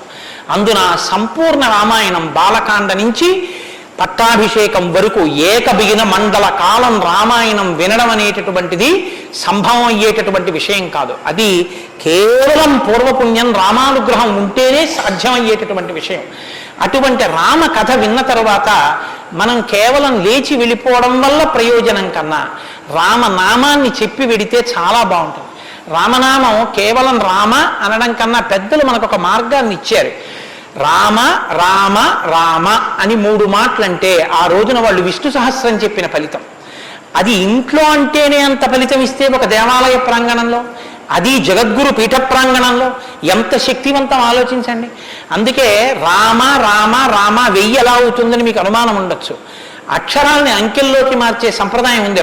2 మా 5 రామ రామ రామ అంటే 2 5 2 × 5 × 2 × 5 × 2 × 5 2 5 10 10 2 20 20 100 100 200 200 1000 సహస్రనామ తత్తుల్యం రామనామ వరాననే. కాబట్టి శ్రీరామ రామ రామ అంటే విష్ణు సహస్రం చెప్పి వెళ్ళిపోయినట్టు. కాబట్టి నేను మకుటం అంటూ ఉంటాను. మకుటం మీరందరూ కానీ నేను దానికి వివరణం ఒకటి అంటూ ఉంటాను. మీరు మీ అందరూ కూడా చక్కగాను రామనామము రామనామము రమ్యమైనది రామనామము అని మీరంటారు. ఉండండి, మీ త్వర చాలా గొప్పది. అలా అంటే రామనామము రామనామము రమ్యమైనది రామనామము అలా అన్నప్పుడు 3 మాటలు రామ రామ రామ అంటారు. మీరు ఎన్ని మాటలు అన్నారో అన్ని మాటలు విష్ణు సహస్రం చెప్పింది. పైగా మీరు ఒకటి గుర్తు పెట్టుకోండి, నేను పూర్తి విశ్వాసంతో చెప్తున్నాను. వ్యక్తిగత అనుభవాలు వేదికల మీద చెప్పడం నాకు ఇష్టం ఉండదు. శ్రీరామాయణం జరగడానికి అందరికన్నా ముందే స్వామి హనుమ వస్తారు. అందుకే రామాయణం చెప్పేటప్పుడు హనుమ కోసం ఒక ఆసనం వేస్తారు. ప్రచ్ఛన్న రూపంలో వచ్చి కూర్చుంటారు. అదిగో ఆ ఆసనం అదే రామచంద్రమూర్తి పాదాల దగ్గర ఖాళీగా ఉంచిన ఆసనం ఎవరికంటే హనుమ కొరకు. దాని మీద వారు కూర్చుంటారు. అందుకే పుష్పాలంకారంతో శోభింపచేస్తారు. ఆయనకి ఆ పూలహారం వేశాను. రామనామం చెప్తుంటే ఆయన ఇలా చూస్తూ ఎవరా రామనామం చెప్తున్నారో పొంగిపోతారట. రాముడు హనుమ ప్రీతి పొందేస్తారు. ఎంత అసలు సీతమ్మ పరవశించిపోతుంది. నేను మీకు ఇప్పుడే చెప్పాను, వాక్కు ఉన్నది ఒక్క మనుష్య జన్మకి. అది మన భాగ్య విశేషం చెప్పగలగడం. రోజు అలా అని మీతో నేనేం గంట సేపు చెప్పించను. ఒక్క 11 పర్యాయాలు అందులో నాకు ఏది అనిపించాలనిపిస్తే అనిపిస్తూ ఉంటాను. నేను వివరణతో కూడిన మాట అంటాను, మీరు రామనామము రామనామము రమ్యమైనది రామనామము. నేను గొప్పకి చెప్పట్లేదు, మీతో మాట మనవి చేస్తా. నేను అయ్యప్ప స్వామి దేవాలయంలో సంపూర్ణ రామాయణ ప్రవచనం చేసిన రోజుల్లో ఇది అనిపించేవాళ్ళం. రామాయణం అయిపోయిన తర్వాత రామాయణం సీడీలు ప్రపంచవ్యాప్తంగా అన్ని దేశాలకి వెళ్ళాయి. అయితే అమెరికా నుంచి నాకు ఫోన్లు వచ్చాయి, గురుగారు ఒక్కసారి వినండి అని. వాళ్ళు ప్రతిరోజు రామాయణం వినేటప్పుడు ఖాళీ కుర్చీ వేసి టేప్ రికార్డర్ పెట్టి 6:25 అవుతుంటే కోటేశ్వరరావు ఉపన్యాసానికి వస్తున్నారని భావన చేసుకుని వాళ్ళు టేప్ రికార్డర్ ఆన్ చేసి ఉపన్యాసం వినేసి నేను చెప్తుంటే వాళ్ళు రామనామం చెప్తూ అమెరికాలో వాళ్ళందరూ కలిసి పట్టాభిషేకానికి ఊరేగింపుగా ఉపన్యాసంలో ఎలా చెప్పానో అలా వెళ్ళి పట్టాభిషేకం చేస్తూ వాళ్ళు ఫోన్లో నాకు వినిపించారు. ఎందుకని అంటే నేను సముద్రం దాటి రాను అన్నాను. అందుకని నేను వెళ్ళలేదు పాపం చూడ్డానికి. కానీ ప్రపంచంలో ఎన్ని దేశాలలోనో అలా చెప్పుకుని ఎన్ని కోట్ల రామనామం జరిగిందో, ఎన్ని చోట్ల పట్టాభిషేకాలు జరిగాయో. మళ్ళీ ఆనాడు సంపూర్ణ రామాయణం చెప్పించాడు రామచంద్ర ప్రభు. ఈనాడు మళ్ళీ గుంటూరు శారదాపీఠంలో చెప్పగలుగుతున్నాం. కాబట్టి మీ అందరూ కూడా చక్కగా భక్తి శ్రద్ధలతో చెప్పండి. ఒక సంప్రదాయానికి దీన్ని ఆవిష్కరిస్తున్నాం. ఇవాళ మీ అందరికీ కూడా దీన్ని బహుమానం చేస్తారు. మీ అందరూ కూడా చక్కగా ప్రతిరోజు దీన్ని తీసుకొచ్చి రోజు ఇందులోంచి నామాలు చదువుకోవచ్చు, మీ ఇంటి దగ్గర కూడా చదువుకోవచ్చు. ఇవాళ మాత్రం నేను చెప్పింది మకుటం చెప్పండి. ఏమండి అందరికి ఇస్తాం. సంతోషం.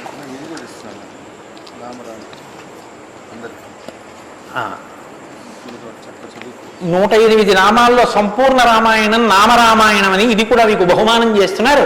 ఇది కూడా మీరు చదువుకోవచ్చు. రండి గోపాలకృష్ణ గారు తీసుకోండి. నామము రామనామము రమ్యమైనది రామనామము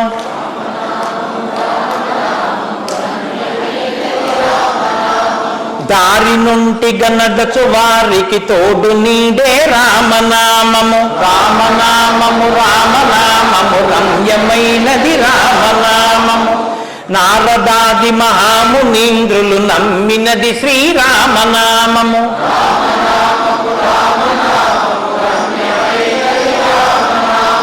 కోరి కొలచిన వారికెల్లను కొంగు బంగరు రామనామము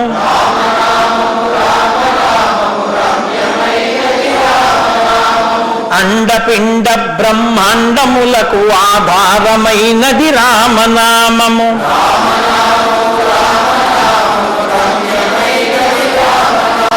బ్రహ్మ సత్యము జగన్మిథ్యాభావమే శ్రీరామనామము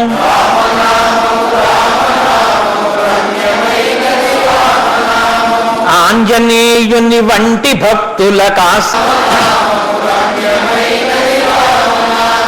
నిర్వికారము నిర్వికల్పము నిర్గుణము శ్రీరామనామము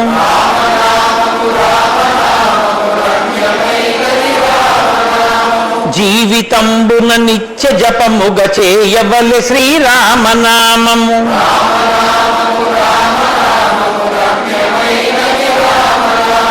నిజ స్వరూపము బోధకం బగు తారకము శ్రీరామనామము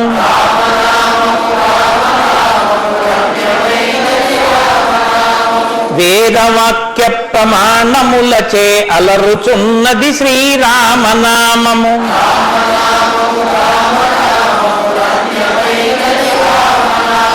తల్లి వలె రక్షించు సుజనుల నెల్ల కాలము రామనామము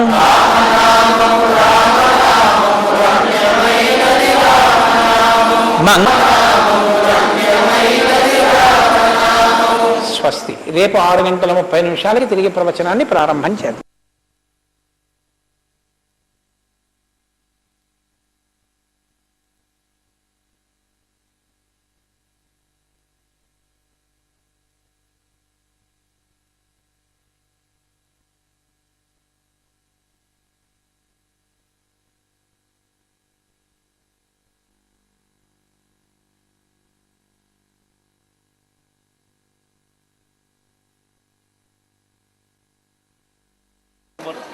చాలా సంతోషం, చాలా సంతోషం.